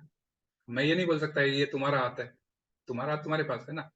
तो मेरा हाथ मेरे शरीर की सेवा में काम नहीं आएगा तो किसके शरीर में काम आएगा। शरीर ये हाथ कह सकता है कि जा भाई मैं तेरे शरीर को मदद नहीं करूंगा, खाना नहीं दूंगा, चल जाएगा, शरीर का क्या होगा। इसलिए शरीर कहता है मेरा हाथ मेरे पैर, है ना। तो ये हाथ और पैर जो है सो शरीर के एक भाग ही है ना, उसके ही काम आते हैं। नहीं, अगर एक दूसरे से विलग करेंगे तो इसका कोई मूल नहीं रह जाएगा। उसी प्रकार भगवान 15वें अध्याय में क्या कहते हैं, 15वें अध्याय तो आप सभी जानते हैं, पढ़े हुए भी हो, पढ़ाते भी हो बच्चों को। क्या बोलते हैं भगवान अपने बच्चों के बारे में, एक श्लोक है ना। हाँ क्या, नहीं वो तो हम बीज प्रतापिता तो ठीक है। 7वां श्लोक, ममई वांशो जीव लोके, ममई वांशो बोल तो मेरे ही अंश हो, तुम सभी लोग मेरे ही अंश हो, है ना। हम वैसे मैं बोल रहा हूँ ये हाथ मेरे शरीर का एक अंश है, भगवान भी बोल रहे हैं भगवत गीता में कि तुम भी जो है सो मेरे ही शरीर के अंश हो। तो जब शरीर का, हम भगवान के शरीर के अंश है तो यही वास्तविक ज्ञान है ना, यही वास्तविक ज्ञान है। ये हाथ इस शरीर का अंग है, ये वास्तविक ज्ञान है। भगवान भी यही कह रहे हैं कि ममई वांशो जीव लोके जीव भूत सनातन। आप जीव भूत मतलब अर्थात आप जो इस धरती पर आए हो, आप और कोई नहीं हो, मेरे ही अंश हो, सनातन अंश हो। तो आप सनातन अंश होने के नाते आप धरती पर आए हो और भगवान की सेवा नहीं करना चाहते। एग्जैक्टली वही हाथ बोल रहा है मैं पेट को खाना नहीं दूंगा। तो एक्चुअल ज्ञान तो यही है जीव का, भगवान की सेवा करना, भगवान की विषय में सुनना, मीन्स अपने सारे इंद्रियों को भगवान के कार्यों में लगाना। हम वह नहीं करना चाहते तो ये बड़ी विडंबना हो जाती है।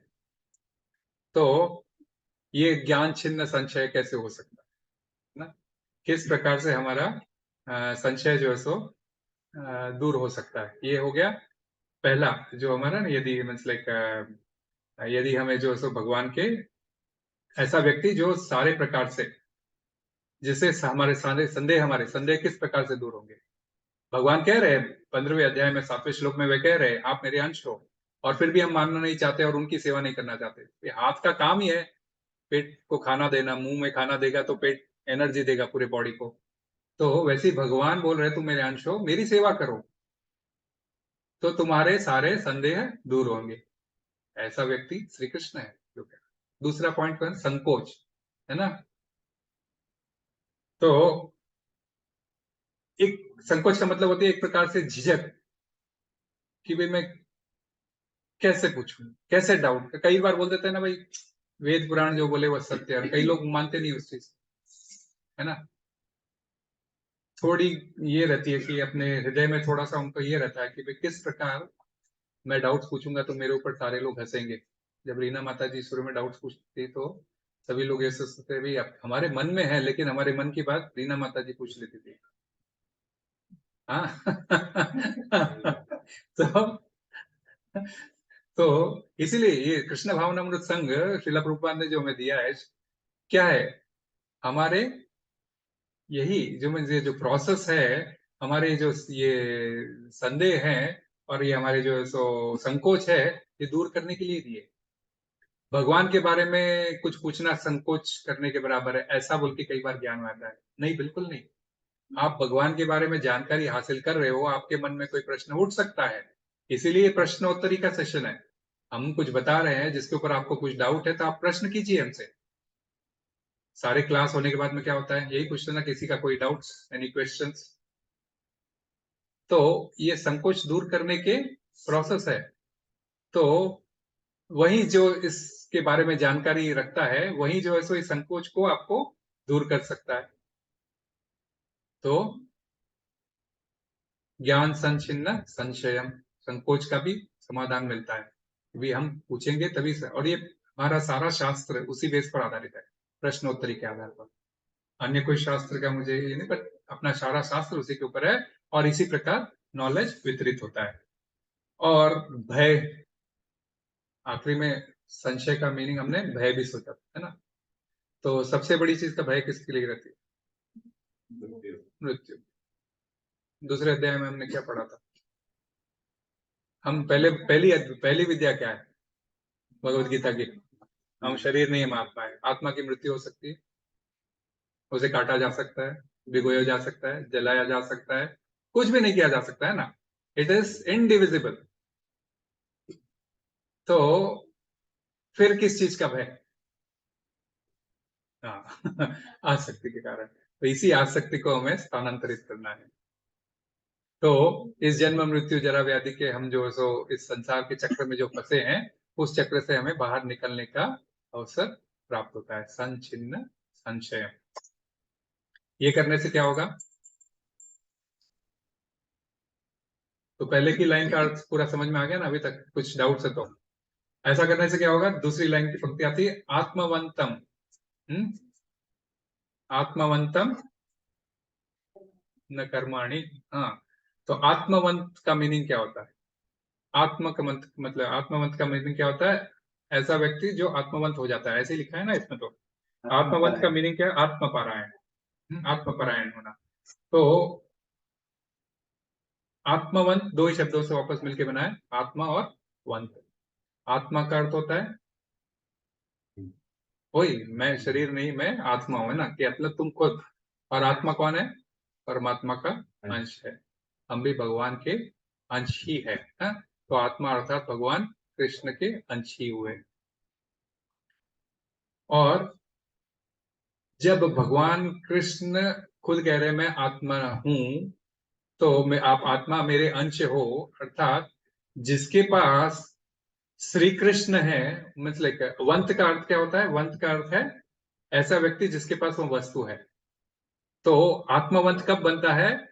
जब जिसके पास वह वस्तु, अर्थात वह वस्तु आ जाती है, अर्थात वह कृष्ण जो आत्मा है वह जब समझ लेता है तो आत्मवंत बन जाता है, और तभी वह कृष्ण को इधर उधर बांट सकता है। तो ये प्रेम का धरातल हो जाता है। पहले तो हम समझे, पहले तो आसक्ति, अटैचमेंट करे, फिर उसके बाद में भाव, ज्ञान के लेवल पर हम भाव के लेवल पर, हम ज्ञान को हासिल करके भाव के लेवल पर पहुंच सकते हैं। और भाव के लेवल पर आने के बाद में आत्मवंतु, अर्थात आत्मा के लेवल पर जब हम सोचने लग जाते हैं कि मैं तो शरीर नहीं, मैं आत्मा हूं, और आत्मा परमात्मा का अंश है, और वही परमात्मा मैं हर किसी को बांट सकता हूं, कृष्ण का प्रेम हर किसी को दे सकता हूं, तो वह आत्मवंत है ना। तो ये हो गया मीन्स भाव और इस प्रेम की शक्ति। तो ऐसा करने से क्या होता है कि जब आत्मवंत हो जाते हैं तो भगवान उस पर्टिकुलर व्यक्ति के अधीन हो जाते हैं। अहम भक्त पराधीनो, भगवान भागवत में कहते हैं ना, मैं तो भक्तों के पराधीन हूं, अर्थात मैं भक्तों के सरेंडर, मीन्स लाइक भक्त जो बोलेंगे मुझे तो वो काम करना ही पड़ेगा। इसलिए हम लोग जब प्रेयर्स करते हैं ना, भक्त लोगों से रिक्वेस्ट करते हैं कि भाई सो एंड सो का प्रॉब्लम है, सो एंड सो की डेथ हो गई है, तो हमारे भी फैमिली में दूर में एक रिलेशन में हमारे भी डेथ हुई है, तो हम लोग सब ऐसा प्रेयर्स करते हैं आखिर में कि भाई ऐसा के प्रेयर करने से। तो भक्त की, कौन से भक्त की बात, हम भक्त नहीं, हम भक्त बनने की कोशिश कर रहे हैं, कौन से भक्त बन गए हैं। तो कभी कभी क्या होता है, भक्त की बात भगवान सुन लेते हैं। इसका प्रूफ है, भगवान की बात सुन लेते हैं भक्त की। हाँ, और अब भी गए हैं ना, अभी तो अपन ने नरसिंह मेहता है, ठीक है, नरसिंह मेहता गुजरात के। अभी हमने नरसिंह चतुर्दशी मनाई है ना। भक्त प्रहलाद है ना, भक्त प्रहलाद की बात भगवान ने मानी नहीं मानी। हिरण्यकशिपु ने पूछा, ये तू सारा दिन नारायण नारायण करता रहता, कहाँ है तेरा नारायण, कहाँ है तेरा हरि। बोलता है सब जगह है हरि, तो मैं जहां देखूं वहां हरि है। बोलते क्या बात करता है, सब जगह है हरि, इस खंबे में है। तो बोलता है हाँ बिल्कुल है। तो अब बोलता है ये खंबे में है, मैं अभी इस खंबे को तोड़ता हूँ, और वो गदा लेके खंबे पे। अब भगवान ने सोचा, इसने इतना कॉन्फिडेंटली बोल दिया सब जगह है हरि, है नो डाउट भगवान हर जगह विराजमान है। अब इतना कॉन्फिडेंटली बोल दिया है तो भगवान को प्रकट होना पड़ा। हाँ, खंबे में से खंब पाड़ हिरना कुश मारे। हाँ, तो खंबे को फाड़ के उनको प्रकट होना पड़ा, सिर्फ और सिर्फ अपने भक्त की बात को पूरा करने के लिए। तो भक्ति विनोद ठाकुर लिखते हैं, क्या लिखते हैं, ये जो भवन भजन है वो ये वैष्णव ठाकुर है, माता जी गाती है कई बार बहुत अच्छे तरीके से। कृष्ण से तो हमारा कृष्ण भी ते पारा, तुम्हारा शक्ति आछे, अमी तो कंगाल कृष्ण कृष्ण बोली, धाई तव पाछे पाछे। इसका इंग्लिश में मैं पढ़ता हूँ। कह रहे हैं कृष्ण इज योर्स, कृष्ण तुम्हारे हैं, you have the power to give him to me, आपके पास वो पावर है कि आप कृष्ण को मुझे दे सकते हैं, आत्मवंत भक्त दे सकते हैं ना। I am simply running behind you shouting Krishna Krishna, मैं तो सिर्फ पागलों की तरह हे कृष्ण करके पीछे दौड़ रहा हूँ, आपके पास वह पावर है कि आप कृष्ण को मुझे बांट सकते हैं। तो भक्ति विनोद ठाकुर भी इस बात को एक कहते हैं तो अपने कविता के द्वारा, तो ये प्रेम का धरातल है। तो जब ऐसे ही बोलते हैं ना कृष्ण प्रेम बांटो, तो कृष्ण प्रेम बांटना इतना आसान नहीं है। जब खुद के हृदय में कृष्ण होगा तभी तो हम गुरु महाराज से और से क्यों आशीर्वाद लेते हैं। गुरु महाराज के हृदय में भरपूर कृष्ण प्रेम भरा रहता, और गुरु अपने भक्तों का जब संग करते हैं उनको वही कृष्ण प्रेम वह प्रदान करते हैं भगवद गीता के रूप में और अपने टीचिंग के रूप में। तो आत्मवंत भक्त के वचन भगवान कभी भी पीछे नहीं हटते, जब भी आत्मवंत भक्ति वह पूरी प्रकार से रक्षा करते हैं, और उनका संग करने का भी उनको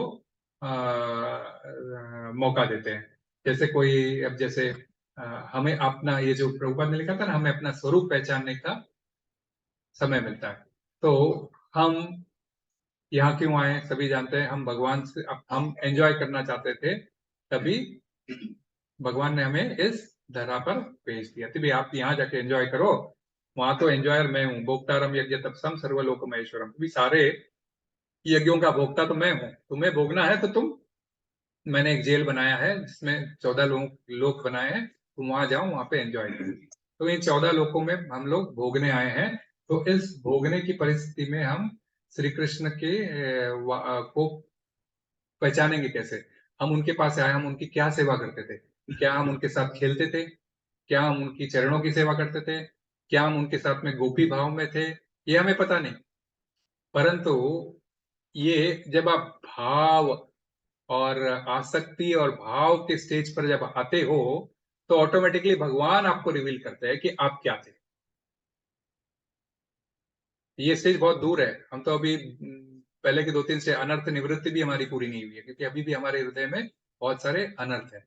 तो अनर्थ निवृत्ति होने के बाद में रुचि निष्ठा भाव आसक्ति भाव प्रेम, तो वो तो बहुत दूर की बात है। तो भाव के लेवल पर आने पर भगवान हमको ऑटोमेटिकली इशारा देते हैं कि आप क्या थे, आप गोपी थे तो आप गोपी बनकर उनके साथ में रास नृत्य में भाग ले सकते हो, आप सखा थे तो आप उनके साथ में खेल में भाग ले सकते हो, और आप जो है सो ऐसा इस प्रकार, तो वे उनको वह चांस भी देते हैं। इसलिए श्रील प्रभुपाद लिख रहे हैं तात्पर्य में कि आपको आपकी एक्चुअल पोजीशन का आभास करवाते हैं। तो अब कोई मुझे पूछेगा भाई मैं क्या था हूँ, अब आपको वृंदावन जाओगे तो कई लोग बोलेंगे भाई मैं तो गोपी था, और मैं ये था और वो था, तो वे सब चीजें बोलने की बात है। भगवान स्वयं रिवील करेंगे, और वो रिवील करने का सिचुएशन बहुत अलग होता है। इट इज नॉट ऐसा बोल के दिखाने वाला, हाँ, आपको ऐसा बोल के दिखाने वाला। निबध्नन्ति धनंजय, तुम ये सारे चीज ऐसे करोगे तो तुम कोई भी कर्म के बंधनों में नहीं बंधना। निबध्नन्ति अर्थात तुम कोई भी कर्म के बंधनों में नहीं बंधोगे। हे धनंजय, धनंजय नाम क्यों लिया भगवान ने यहाँ पे कृष्ण का? हाँ, अर्जुन का, अर्जुन को बोल रहे हैं ना धनंजय, तो धनंजय क्यों बोला भगवान ने अर्जुन को? यस, बिल्कुल। कब जीता था? हाँ, अश्वमेध यज्ञ करने के लिए बहुत सारा चाहिए होता है, और उसके पहले युधिष्ठिर ने बोला कि भाई जाके सब जगह धन इकट्ठा करके लेके आओ, सारे लोगों को जीत के लेके आओ। तो अर्जुन अकेले ने ही सारे विश्व का इसके ऊपर जीत हासिल करके सारे राजाओं को अपने अंडर करके धनंजय, तो हे धनंजय, तो तुम इतने बड़े धनंजय हो, अर्थात तुमने इतने धन को जीता है, और सबसे बड़ा धन क्या होता है? या है ना, तो इसीलिए आसक्ति, भाव और प्रेम, ये कॉन्सेप्ट इसीलिए इसमें लिखा है कि सबसे बड़ा प्रेम तो क्या होता है, सबसे बड़ा धन क्या होता है? प्रेम, है ना। पायो जी मैंने राम रतन धन पायो, है ना, बाकी सब कुछ बिसरायो, है ना, मीराबाई गाती है, पायो जी मैंने राम रतन धन पायो, राम रता रत्न मैंने हासिल किया। तो ये सबसे बड़ा धन जो है सो भगवान का नाम है। तो ये यदि आप पा जाते हो तो फिर आपको कोई भी प्रकार का, तो आप कोई भी प्रकार के बंधन में बंधने का आपका कोई चांस ही नहीं है। धनंजय बोल के भगवान ये संबोधित करना चाह रहे हैं अर्जुन के लिए शब्द प्रयोग करके, भाई तूने तो असली, और एक्चुअली हुआ वही था ना। अर्जुन अर्जुन था कौन? सखा तो था नहीं, लेकिन लाइक एक्चुअल उसका पोजीशन क्या था अभी वो जब था तब युद्ध भूमि में? योद्धा था, योद्धा सैनिक था, है ना। क्या उसने अपना कार्य किया? वो अभी नहीं कर रहा था लेकिन किया। नष्ट मोहो स्मृतिर्लब्धा तत्प्रसादान मया च्युत सितोस्मि गत संदेह करिष्ये वचनम तव। आखिरी में 18वें अध्याय में अर्जुन बोलता है कि मेरे सारे संशय दूर हो गए कृष्ण, जितने भी मेरे डाउट्स थे मैंने सारे क्लियर हो गए हैं, अब जो तुम बोल रहे हो मैं करने के लिए बिल्कुल रेडी हूँ, युद्ध करने के लिए रेडी हूँ। तो अर्जुन के पास शक्ति थी, योद्धा था, तभी तो वो योद्धा था ना। तो और सैनिक मीन्स लाइक ऐसे नहीं बन जाता है ना योद्धा, उसके पास कोई ये था तभी वो था। उस चीज को उसने युद्ध किया, लेकिन उसने कैसे किया? कृष्ण से कनेक्ट करके, कृष्ण की प्रसन्नता के लिए युद्ध किया, क्योंकि कृष्ण ने अपनी इच्छा जाहिर कर दी थी, भाई सारे पीस टॉक्स फेल हो चुके हैं, अब युद्ध एकमात्र विकल्प रह गया है, ये कृष्ण की इच्छा है। उस इच्छा को पूरी करने के लिए अर्जुन को आखिर में सारे डाउट्स क्लियर करके उसने कृष्ण की प्रसन्नता के लिए ये कार्य किया, इसीलिए उसको कोई पाप नहीं लगा। कृष्ण बोलते हैं, ऑलरेडी हम लोग तीसरे अध्याय में भी सीख चुके हैं कि मुझे पाप लगेगा, तो बोले तू नहीं करेगा युद्ध तो पाप लगेगा, क्योंकि तू युद्ध से भाग रहा है अपने कर्तव्य से। आज डॉक्टर साहब है, डॉक्टर साहब बोलेंगे मैं पेशेंट को काटूंगा नहीं, चलेगा? सर्जन है तो आपको तो काटना पड़ेगा ना, वो पर्टिकुलर उसका मर्ज ठीक करना पड़ेगा। आप ये नहीं कह सकते भाई मैं पेशेंट को छुरी नहीं चलाऊंगा, कांटा नहीं चलाऊंगा, ये तो नहीं होगा। तो युद्ध में आके तू ये नहीं करूंगा युद्ध, ये तो गलत बात है। तो तुझे तो युद्ध करना ही है। तो इसीलिए धनंजय, तू जो है मतलब उसने क्या किया, अपना पोजीशन सिर्फ स्थानांतरित किया। अब जो सैनिक तो था ही, उसने अपनी शक्ति को अपने इंद्रिय तृप्ति के लिए पूरा नहीं करते हुए कृष्ण की इच्छा से कनेक्ट करके एंड में उसको युद्ध किया, और वह डेफिनेटली विजयी हुआ, है ना। तो इसी तरह हमको भी कुछ चेंज नहीं करना है अपने जीवन में, हम जो कर्म कर रहे हैं उसे करते रहना है। प्रसाद खाना है, खाना ही है, बस कनेक्ट करना है, ऑफर करना है भगवान को, भगवान के बारे में कथा सुनना है और भगवान के बारे में चर्चा करना है, और फिर प्रसाद खाना। चीज तो वही करनी है, परंतु बस उसको स्थानांतरित कर देना, अपनी चेतना में परिवर्तन लाना। चेतना में जब भी आप परिवर्तन लेके आओगे तो ऑटोमेटिकली ये सारे चीज योग जो है सो कृष्ण से कनेक्ट हो जाएंगे और हम कर्म के बंधनों से मुक्त हो जाएंगे। तो इसके साथ ही मैं अपने वाणी को यहाँ विराम देता हूँ। ये आज के श्लोक का छोटा सा मीनिंग था। तो 2 लाइन हम समझने की कोशिश कर रहे थे। तो किसी के कोई संशय डाउट, अब मैं सोचा था क्योंकि वो दूंगा तो वो और 1 घंटा हो जाता, इसीलिए मैंने लिया नहीं। माता जी ने बोला छोटा सा श्लोक है, मैंने भी सुबह आज वही सोचा था कि छोटा सा श्लोक है 2 ले लेता हूँ, पर मेरे पास आज समय भी नहीं था। मैं 3 बजे तक बाहर था। सुबह मैंने एक बार एक क्लास जरूर सुनी और बाद में आने के बाद एक बार पढ़ा और अभी आपके सामने रेफर करते हुए आपको पढ़ा। तो किसी का कोई संशय, किसी का कोई मतलब वो जिनके हृदय में ऑलरेडी कृष्ण प्रेम जागृत है, हाँ, वो मीन्स आत्मवंत तभी बन सकता है जो मीन्स लाइक गुरु महाराज कैसे बन सकते हैं। हाँ, वो पहले शिष्य रह चुके हैं, उन्होंने इसी भगवत गीता को एज इट इज जिया है, उनके सारे प्रिंसिपल्स को अपने जीवन में अपनाए हैं और वही चीज फिर वो आगे चल के दूसरों को दे रहे हैं। यदि उन्होंने नहीं अपनाए, यदि वे शिष्य नहीं रहे तो वे कभी भी नहीं बन सकते, आत्मवंत वो हो नहीं सकते। तो आज कोई बोलता है ना भी मैं आज बाबा बन गया हूँ तो और फिर जो है सो मेरे शिष्य हो गए, तो वो गलत है। ये कभी भी भगवत गीता की टीचिंग्स के हिसाब से नहीं है। एवं परंपरा प्राप्त, परंपरा के थ्रू ही ये टीचिंग्स एक दूसरे को जाएगी। तो आप लोग सब भक्ति वृक्ष अटेंड कर रहे हो, तो शिक्षा गुरु बलवंत प्रभु हमारे साथ में है। जब ये शिक्षा देना शुरू करते हैं, भगवंत प्रभु को ये शिक्षा कहाँ से मिली? अपने गुरु से मिली। मुझे कहाँ से मिली? अपने गुरु से मिली। तो आत्मवंत ने हमें ये शिक्षा दी है। हम आत्मवंत नहीं है, परंतु एज इट इज उसको पहुंचाने की कोशिश कर रहे हैं, क्योंकि यही करते करते हमारा शुद्धिकरण होना शुरू होता है। मैं बोल रहा हूं तो इससे मेरी शुद्धिकरण होती है, आप सुन रहे हो, आपकी शुद्धिकरण होता है। हरे कृष्ण।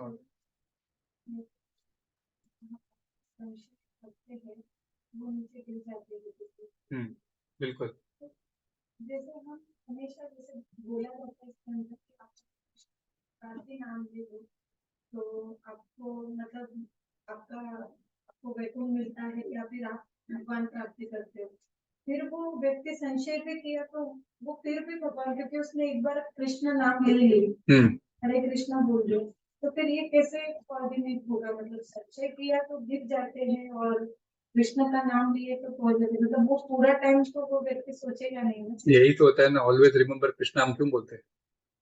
नहीं तो एक बार नाम लेने से हो जाता है ऐसे? नहीं, ऐसा नहीं। आपका कॉन्शियसनेस क्या है? बिकॉज सी अब जैसे अंत काले च मामेव स्मरण मुक्त्वा कलेवरम, ये जो बात है कि आखिरी में हम भगवान का नाम लो बोलते हैं, क्योंकि कॉन्शियसनेस उनके भगवान की तरफ ड्रॉ करने के लिए, ताकि एटलीस्ट उनको अंत में जो भगवान का यदि नाम स्मरण होगा तो उसको डेफिनेटली भगवान का लोक मिलेगा।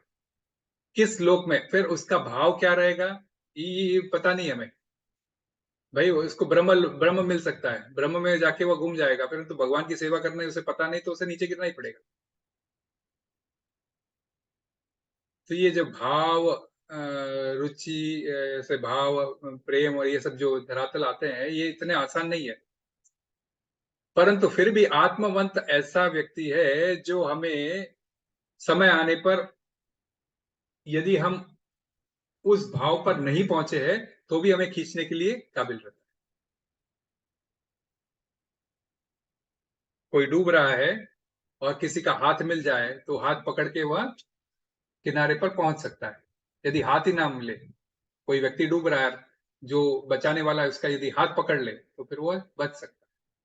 उसका भाव थोड़ी है कि मुझे कोई बचाएगा, या फिर उसका भाव ये रहता है बचाने वाला मिल जाए, बचाने वाला मिल गया, बाहर आके फिर क्या किया उसने, उसके ऊपर डिपेंड करता है। तो भगवान एक बार यार आपको बुला लेंगे, आपका जो भाव रहेगा वहां पे आपको लोग दे देंगे। जैसे ब्रह्म दे दिया आत्मा, ब्रह्मेति परमात्मेति भगवानिति शब्दते, ब्रह्म दे दिया, फिर ब्रह्म मतलब बहरीन में लाके छोड़ दिया। आपको बहरीन आने की इच्छा थी, बहरीन में लाके छोड़ दिया। अब बहरीन में आपको किसके यहाँ जाना है? वैकुंठ लोक, जैसे इस्कॉन मंदिर है वहां जाना है, राजा से मिलने जाना है। यदि आप किसी को जानते ही नहीं तो क्या करोगे? घूमोगे फिरोगे बहरीन, काम खत्म, फिर चले जाओगे। ये वैसा ही है। तो एक बार नाम लेने से वो तीव्रता मीन्स लाइक एकदम, जैसे इसने लिया था अपने अजामिल ने, जो हृदय से एकदम तीव्रता से वो तीव्रता आनी पड़ती है। तो एक बार नाम लोगे तो उसमें भी पॉसिबिलिटी, हृदय से तीव्रता द्रौपदी ने किया था। द्रौपदी जब असत सभा में फंस गई थी तो उसने तीव्रता से गोविंद को पुकारा, भगवान साड़ी के रूप में आए और उन्होंने उसकी मदद की। तो ये तीव्रता बहुत इंपॉर्टेंट है।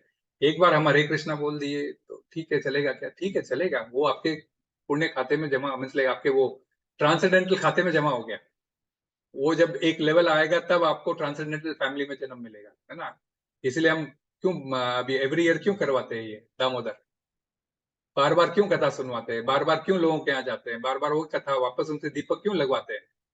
क्योंकि भाई आपका वो लेवल आए, लोगों को भी वो लेवल पहुंचे कि वे जब बार बार इस चीज को अपने जीवन में उतारेंगे, उनका वो जो भक्ति का जो सेकंड अध्याय में भगवान कहते हैं ना, स्वल्पम अप्यस्य धर्म से त्रायते महतो भयात्, कि आप थोड़ा थोड़ा करके जो आप क्रेडिट जमा करते हो फॉर ट्रांसेंडेंटल प्लेन, मतलब अपने दिव्य पथ के लिए जो आप जमा करते हो, वह एंड नहीं होता, वो एक लेवल पर आने पर छलकता है। तो वो लेवल आने के लिए हमें, जैसे एक ग्लास भरना है तो एक लेवल तक भर सकते हैं, फिर उसके बाद छलकेगा नीचे। तो वो लेवल कहाँ तक आएगा वो हमें वो डिसाइड होने के लिए ये सब चीजें हम रिपीट करते हैं। तो लोग सुनेंगे, 2 बार करेंगे, 4 बार करेंगे। दामोदर एक बार बुलाने वाला हर बार ही बुलाता है, तो है ना, बहुत कम है। एक कोई बड़ा ही बिरला होगा जो एक बार बोला और बस जयराम जी की बस अब मुझे तो नहीं सुनना है।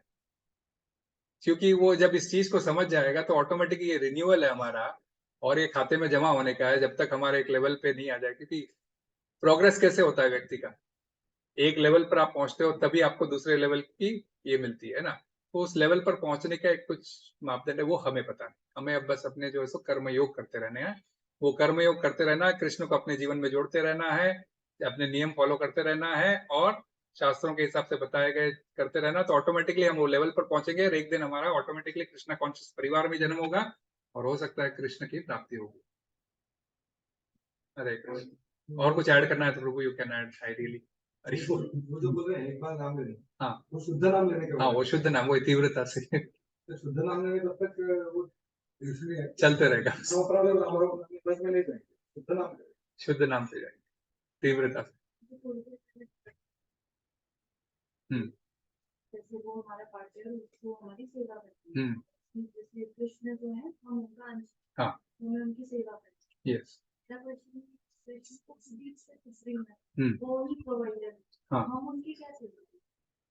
एग्जैक्टली। और हम जो कर भी रहे हैं, जैसे हम प्रसारण ऑफर कर रहे हैं, वो तो हम एक तरीके की लिंकिंग कर रहे हैं ना, कि हमने चूंकि उस खाने को उसे लिंक कर दिया तो नाउ इट्स अ प्रसादन फॉर अस, तो हम क्या कर पा रहे हैं? अब आप फॉर एग्जांपल बच्चे को हम बोलते हैं भी पढ़ाई कर ले, नहीं तो रात में तेरे को मैं अंदर एक रूम में डाल दूंगा। तो क्या कर रहे हैं हम, खाली एक छोटा सा उसको डर दिखा रहे हैं कि एटलीस्ट वो अपना पढ़ाई कर ले, है ना।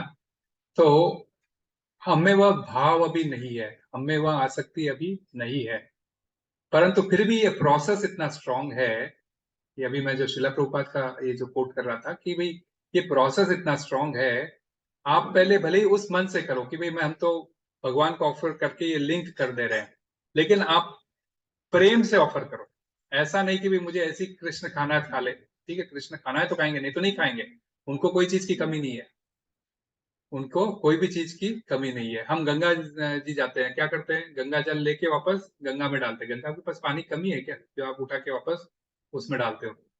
तो ये सब कुछ दिया हुआ कृष्ण का ही है, सब कुछ दिया हुआ कृष्ण का ही है। आपकी पहली सैलरी आती है, आपको इतना बड़ा माता पिता ने किया, आपको योग्य बनाया, आप पहली सैलरी आती है, तो आप क्या करना चाहते हो? सबसे पहले लाके वो सैलरी अपने पेरेंट्स को दिखाना चाहते हो। पेरेंट्स क्या करते हैं, याद होगा आपको अपने घरों में क्या करते थे, आपके पैसे लेके भगवान को चढ़ा देते।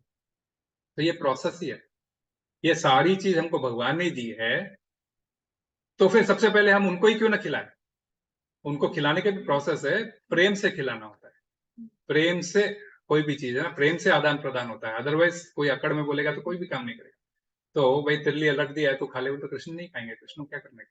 तो हम प्रेम से जब ऑफर करते हैं तो भगवान उसका रेसिप्रोकेट करते हैं।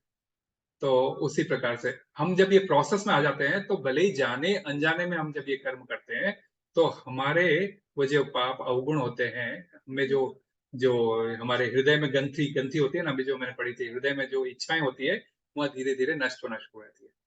तो मैं खुद, हम लोग अब जब प्याज लहसुन खाते थे तो कब छूट गया हमें पता ही नहीं है, सिर्फ प्रसाद खाते रहने से। क्या किया, प्रोसेस ही फॉलो करना है। वो प्रोसेस फॉलो करते करते हम में ऑटोमेटिकली आसक्ति आएगी, भाव भी आएगा ही। तो सेवा में भगवान का, आप जब ये सुन रहे हो, ये भी सेवा है। कीर्तन जो मैं कह रहा हूँ ये भी भगवान के लिए सेवा है। श्रवण 9 प्रकार की सेवा होती है भगवान की। स्मरणम, श्रवणम,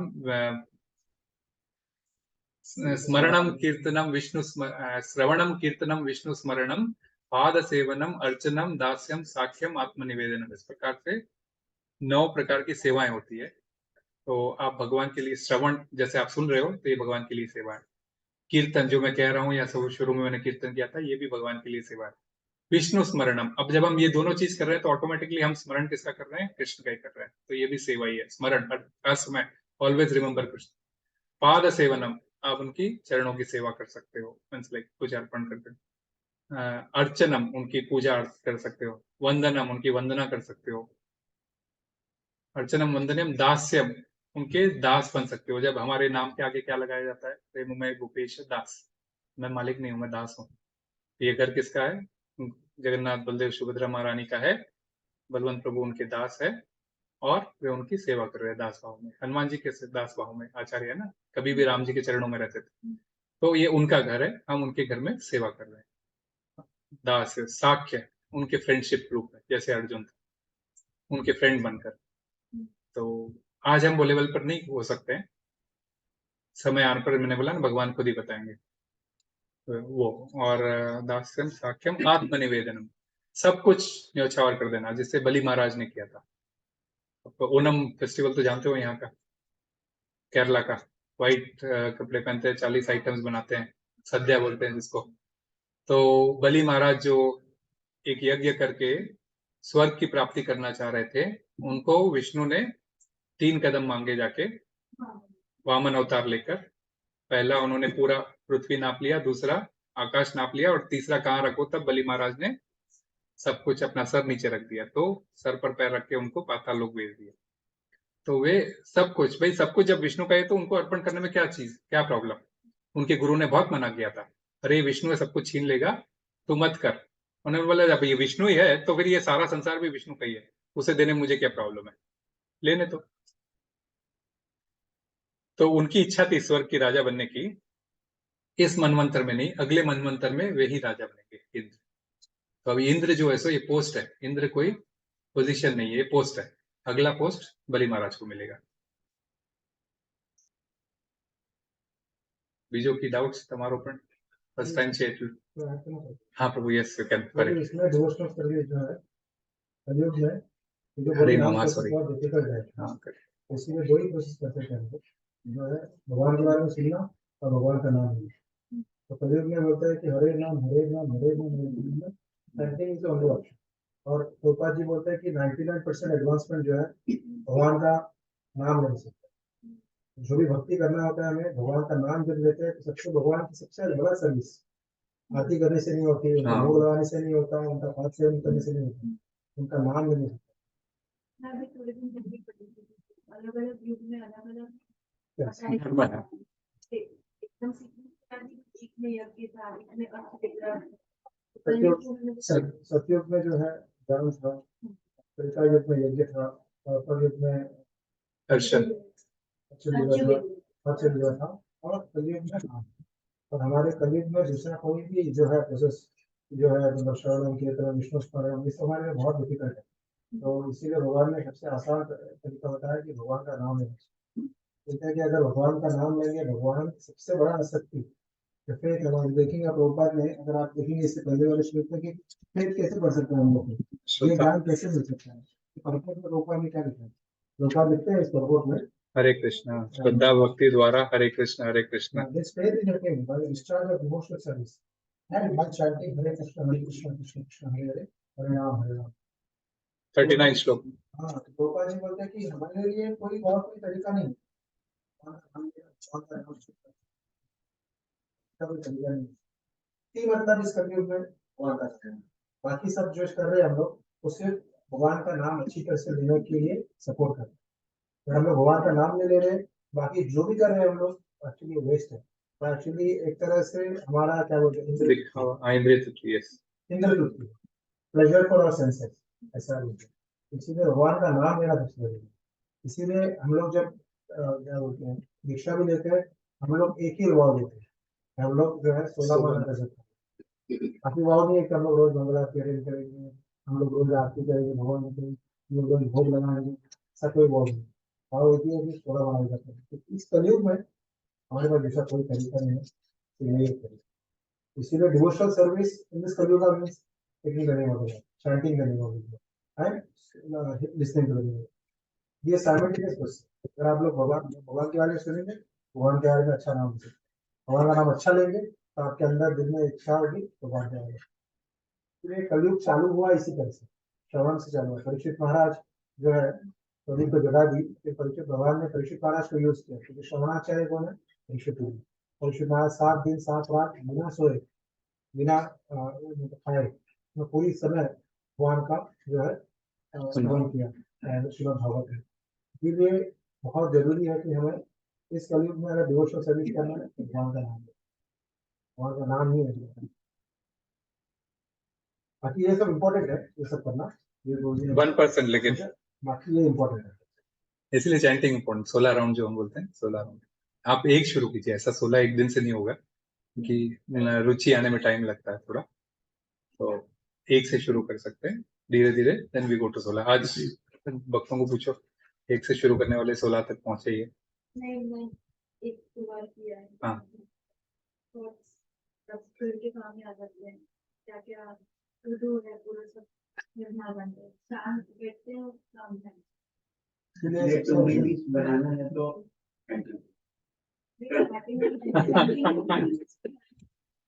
इसलिए पहले बोलते हैं कि अगर आपको अच्छा जब करना है, आप लोग 1 राउंड करते हैं, 2 राउंड करते हैं, तो पहले सुबह उठकर जो है, सबसे पहले सुबह उठकर आपको जो 1 या 2 राउंड करना चाहिए। तो उस समय हमारे माइंड एक्चुअली एटमोस्फेयर सत्वगुणी है, तो माइंड क्लटर नहीं होता है, माइंड क्लियर होता है। अगर रात को बैठेंगे तो कल सुबह करना है, तो दिन में बोलेंगे तो बाकी बहुत कुछ चलता है। तो रात सुबह सुबह जल्दी उठकर सूर्योदय से पहले अगर उठकर आप 1 राउंड में 2 माला करेंगे तो थोड़ा क्लैरिटी और थोड़ा मतलब फोकस आ सकता है। किसी को बहुत जरूरी है कि कब करें आप, ऐसा कोई नियम नहीं है कब करना चाहिए, और उसको अच्छा माला करना है तो सुबह जल्दी उठे। अगर आपने सुबह जल्दी उठने का आदत नहीं किया, रूपा जी बोलते हैं कि अगर जो सुबह जल्दी नहीं उठता वो डिवोशनल सर्विस पे सीरियस नहीं। अगर जो भक्ति में अगर जिसको सीरियस होना है तो सुबह जल्दी उठे, माता का उठे। कलयुग में क्या चाहिए आजकल स्टाइल है, 3:30 4 बजे आसपास लोग सोना ही चाहिए, लोग सोते हैं तो मुझे ऐसा बच्चे निकाल देंगे, तो दूसरे का मतलब तरीका ही नहीं है। इसीलिए हमें ये जो कल्चर है हमारा, वैदिक कल्चर में सुबह का प्रातः काल बहुत बहुत ज्यादा इम्पोर्टेंट है। सुबह का समय हमें इम्पोर्टेंट है कि हम लोग सुबह जल्दी उठने जाते हैं।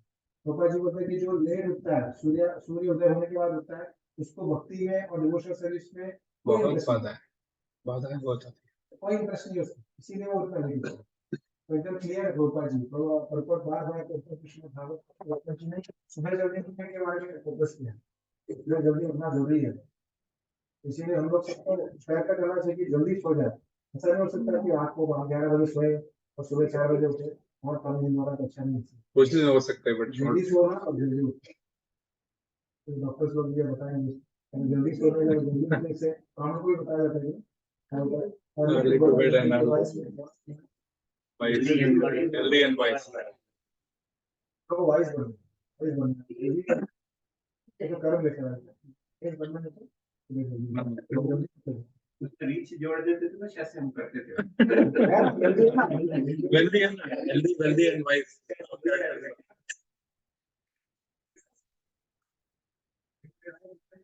5 AM पढ़ेंगे उसको 5 AM वही बोलता है। Wealthy बोलता है। पहले जो इम्पोर्टेंट चीज अपने लाइफ में जैसा मेडिटेशन, वो जो है सुबह उठ के सबसे पहला करना। 5 AM का अगर आप पढ़ेंगे उसका हो सके तो बहुत अच्छा बुक है, मतलब आपको अच्छे टेस्ट लेना है और उसको फिर उसको डिवोशनल सर्विस में चेंज करना है। उस तरह से how do you apply your devotion है, it very very nicely written book, how yeah, that time is very important. How we actually able to manage, to do so much work during that. इसलिए आप देखेंगे कोई भी मतलब businessman बड़े बड़े जो है वो लोग सुबह जल्दी उठते हैं, लेट नहीं सोते, जल्दी सो जाते हैं, जल्दी उठते हैं। जैसे हम लोग मतलब मिडिल क्लास फैमिली लोग ही है, लेट सोना, लेट उठना, फ्राइडे हो तो लेट आराम से उठो, फ्राइडे को तो जल्दी उठो। कुछ भी हो जाओ 4 बजे। यस। तो और किसी का कोई? प्रभु जी मेरे सवाल है। अब माता जी को छोड़ने जाना है, फिर आपको जाना है? नहीं, ऐसा नहीं। अच्छा अच्छा, ओके। यस रू। मम्मी वांशो जीव लोके जीव भूत सनातन, यानी हम भगवान के अंश हैं और हमको भगवान की सेवा सेवा कर। बट ये जो सेवा है अपने शरीर के लिमिटेशन को याद कर कर करना है, we need to go beyond it. जैसा मीन्स कभी कभी अपना नींद पूरा नहीं होता है, या we require this much of sleep for our body, तो ये सब बातें याद रख कर करना है और we need to go beyond it. ऐसा हर हालत में आप मम्मी वांशो जीव लोके रहोगे, चाहे आप लेट सो चाहे जल्दी सो, आप रहोगे मम्मी वांशो जीव लोके। तो पहली बात तो लेट सोने का प्रावधान नहीं है, कोई कारणवश हो जाता है, ठीक है, आप दोपहर में कॉम्पनसेट कर लीजिए। For our body 7 hours sleep required. Yes, इसीलिए बोलते हैं early to rise early to bed. Yes, हाँ, 6 से 7 घंटे का नहीं। सो कभी कभी क्या होता है मीन्स कभी कभी कुछ 12 बज जाते हैं सोने को। नहीं, इवन दो ये sleep little early 9 o'clock 10 o'clock, but do we need to go beyond the normal limit for this? सिर्फ सोने में या काम करने? कम 7 घंटे से कम स्लीप लेकर कभी कभी होता है अपनी चैंटिंग अगर कम, so we need to go beyond it कभी। Is it okay? नहीं, इज इट लाइक यहाँ पे क्वेश्चन का हो रहा है, समझे ना? वही तो मेरा क्वेश्चन नहीं ये भी सेवा को कॉम्प्रोमाइज करके भी हाँ। दैट इज व्हाट क्या बोलते हैं, बस सेहत के साथ में, सेहत में और साधना कैसे कर सकते हैं, इसीलिए आप जैसे कि प्रभुपाद जी बोलते हैं आइडियल 6 आवर्स तो सोना चाहिए। 7 आदमी का बॉडी को 7 आवर्स चाहिए, 8 आवर्स चाहिए, उसके हिसाब से जल्दी सोना चाहिए। Yes, sleep means okay 9 o'clock 10 होता है ना o'clock क्या है कि 9 से 12 तक स्लीप है, उसमें that is a good sleep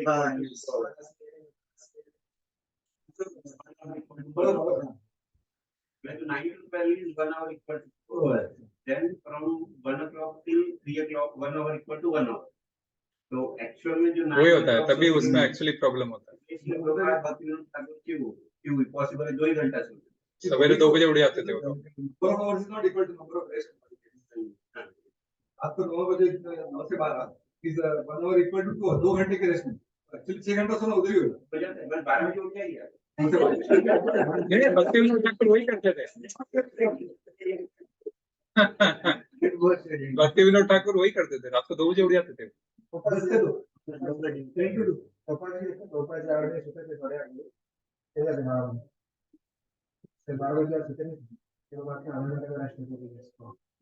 It's there. So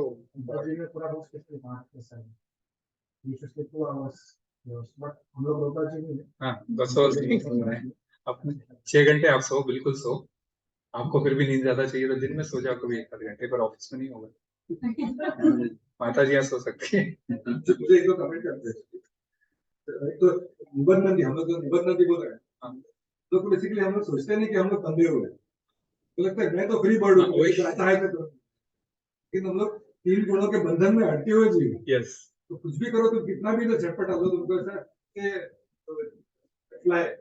fly spider में अटके रहती है, तो वो मैं मजा कर रहे हैं, तो वो जितना झटपट जाएगी उतना ज्यादा वो स्पाइडर, जितना आप इधर ये भौतिक जगत में मस्ती करने की कोशिश करोगे उतना ज्यादा वो 3 गुणों में अटके। सत्व रजो और तमो गुणों में अब ऐसे बंधे हुए हैं हम लोग, तो इसलिए उससे बाहर निकलने की बेसिकली तीव्रता कब आती है, तो हमको समझता है कि मैं कितना गिरा हुआ, तो और अटके की कोशिश करेंगे तो और अटके, तो वो सब जब भुगतना पड़ता है, जब हम लोग को कुछ ऐसा एक रिवर्सल जो होते हैं ना, रिवर्सल जो एक्सीडेंट होता है, तो कुछ बीमारी आती है, तब हम जाकर कह रहे हैं हो रहा है तो सीटी स्कैन के मशीन के अंदर जाना पड़ता है उसको क्या लगता है कभी इंजेक्शन चलाने लगता है कभी कुछ दर्द होता है तभी तभी जरा हिलते हैं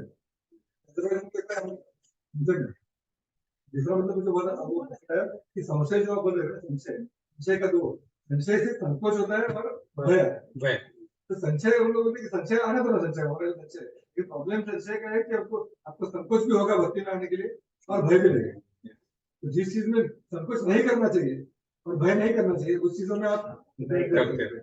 जो भौतिक चीजें हैं, उसमें संकोच नहीं होता इतना एनालाइज भी नहीं कर सकते कुछ भी नहीं करते हैं। ये ऐसा क्यों है ऐसा क्यों नहीं है वैसा क्यों है वैसा नहीं है समझ सकते फ्यूचर एक्टिविटी में कुछ भी बोले तो उसका एनालाइज करेंगे साइंटिफिकली लॉजिकली सब कुछ करेक्ट है कि नहीं Yes. उसके बाद एक्सपीरियंस ग्रुप होता था क्या बात हो रहा है भयम न लज्जा तो हम बस व्हाटएवर जिस चीज के ऊपर आसक्ति है भौतिक आसक्ति कामात हो रहा हूं ना भयम न लज्जा। भय भी नहीं है लज्जा भी नहीं है अब देखो बॉम्बे में हम लोग देखते हैं इधर भी लोग लड़के लड़कियां रास्ते में बैठ के दो बोलते हैं कि दारू पीने के लिए बियर बार होते हैं तो रास्ते में बैठ के गाड़ी के ऊपर बैठ के पीते हैं पुलिस स्टेशन के बाजू में बड़े बड़े घर के लोग हैं भय भी नहीं किसी का ना पुलिस का भय है ना लज्जा का भौतिक चीजें रहता है भौतिक चीजें का मैं बंधन नहीं है क्या सबको स्वर्गवासी होना है लेकिन जिसको मरना नहीं है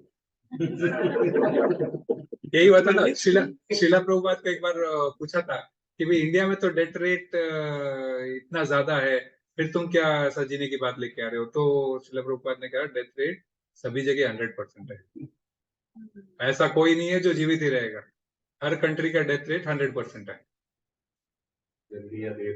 हाँ बस उतना ही फर्क तो आजकल हो गया हॉस्पिटल में होना नहीं तो पुलिस केस होता है लेकिन ठीक है जो भी है इसमें पागल है साइकिल से मरता है साइकिट्रिस्ट पागल हो जाता है इसमें तो जिस चीज में जा रहा है कर्म जमा किया है तो उसी का रिएक्शन मिलता है यस नहीं अभी मधुसूदन विष्णु प्रभु ने यही बोला था ना मधुसूदन विष्णु प्रभु ने यही बोला था आप उस दिन नहीं थे कर्म के ऊपर कि भाई आप जो डॉक्टर्स है आप जब देखते हो तो इससे भी कर्म ट्रांसफर होता है क्योंकि आप उनको मटेरियल रिलीवमेंट देते हो ठीक होने के बाद वो आदमी जो करता है हाँ उसका कर्म भी आपको मिलता है यस एग्जैक्टली तो उसको अंधे से बना दिया देखने वाला और वो जाके देखेगा पूरा पिक्चर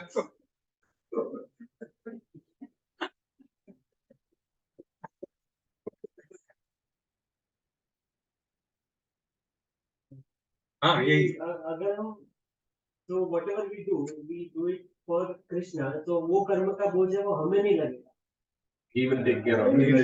तो ठीक है हम कर सकते हैं नहीं but then your consciousness should get transferred your consciousness should get while doing it yeah while doing it your consciousness should transfer like ये मैं खाली मेरी कोई योग्यता नहीं मेरी मटेरियल योग्यता मेरी है बस मुझे इसको ठीक करने में आप मदद कीजिए that's the whole thing but that's the thing but these are some one or two professions he spoke about कि भाई कर्म ट्रांसफर होता है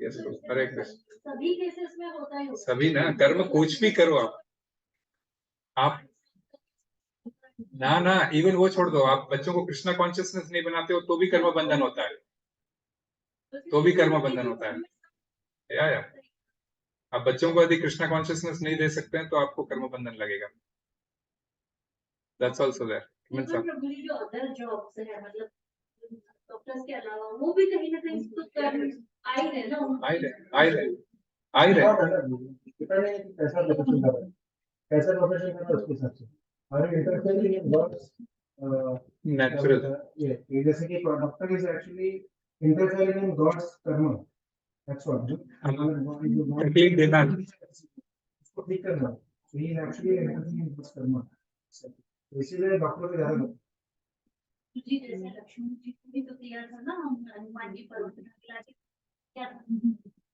बिना बोली भगवान ठीक है हाँ और भगवान बनेगा हाँ वैसे तो उसमें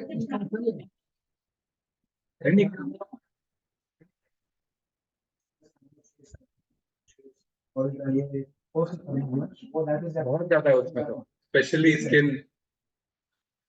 भगवान की चीजें डायरेक्ट जो है आपको टच करना किसी को जान बचाना है, इट्स नॉट सॉरी बोल रहे हैं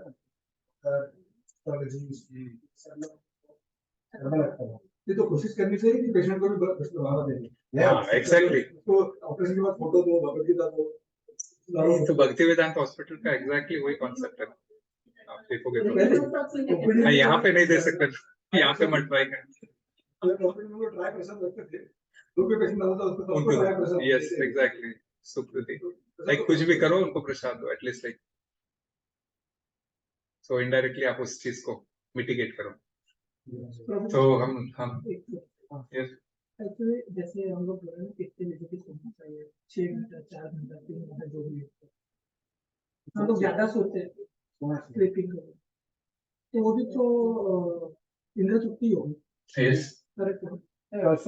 कभी कभी हम लोग अपने आप को सेटिस्फाइड करने के लिए हम क्या बोलते हैं कि मेरे हेल्थ को जरूरत है या किसी और को। आप कौन से गुण में जाते हैं, ज्यादा सोने से आप कौन से गुण में जाते हैं, वो भी इम्पोर्टेंट है ना। ज्यादा सोने से आप मोड ऑफ इग्नोरेंस में जाते हैं, तमोगुण तमोगुण में जाते हैं। तो इसीलिए आपको देखना चाहिए कि कम सोने से आप मोड ऑफ पैशन में रहते हैं। इसीलिए सब कुछ बैलेंस होना चाहिए। एक भक्त के जीवन में सब कुछ बैलेंस करता है, भक्त ज्यादा काम नहीं करता है, क्या नहीं करता है, आज शिष्ट नहीं करता है, उसको बैलेंस करना चाहिए। ऐसा नहीं कि कम सो लिया 2 घंटे सोने का, ऐसे बहुत तो करेंगे 2 घंटा सोते हैं, 3 घंटे सिचुएशन आता है तो 2-2 3-3 घंटे में ऐसा नहीं कि बाहर ये देखा लोगों को वो तो फ्लाइट में घुसते ही सो जाते हैं कितने लोग तो। फ्लाइट ऊपर जा रही होती, उसी में अच्छा गहरी नींद आई थी।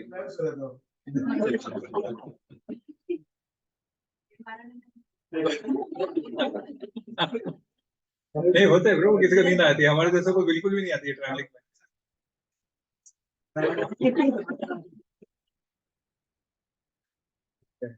तो अभी सभी लोग जो उपस्थित, क्या हुआ आज एक तो जन परिवार नहीं आया क्या? और कुछ भी नहीं आया और ये भी नहीं आया दीपी का। अच्छा, मैसेज आया क्या? और अभी हमारी तरीके से मेड़ आती है 5 बजे 6 बजे, तो क्योंकि वो कुशा के भरोसे हर टाइम हम छोड़ते जाओ तो that is also not good ना, और वो बच्ची भी सोते रहती है। बाकी सब आगे, चलो ठीक है, नो प्रॉब्लम। तो सभी लोगों की भक्ति की प्रोग्रेस की प्रार्थना करने के लिए, प्लस हमारे एक रिलेटिव इंडिया में शांत हो गए हैं, उनकी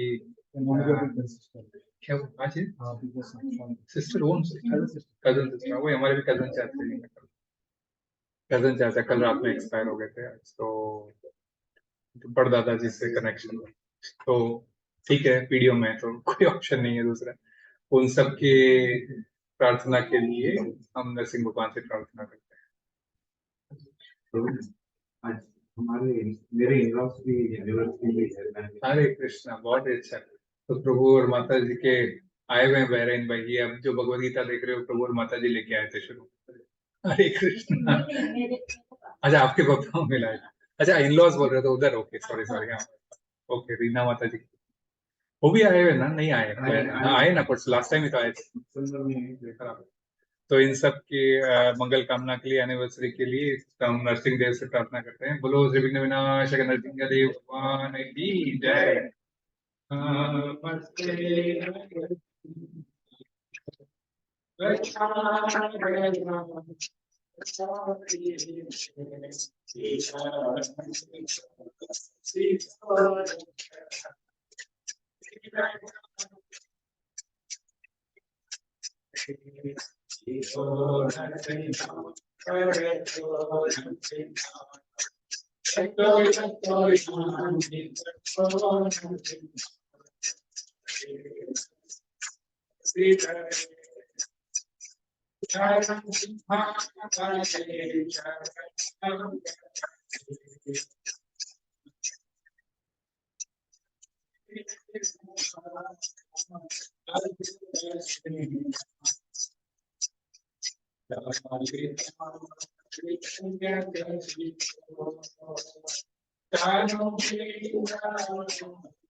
जय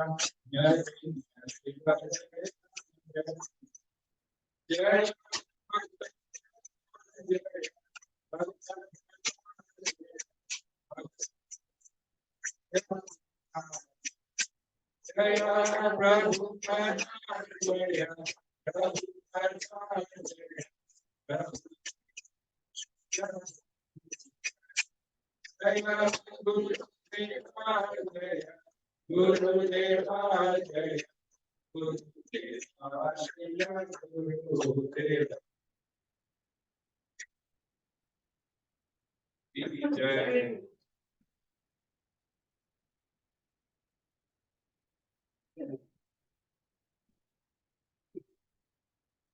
हरि ओम तत्सत। हरे कृष्णा। ऑनलाइन जो भी है भक्त,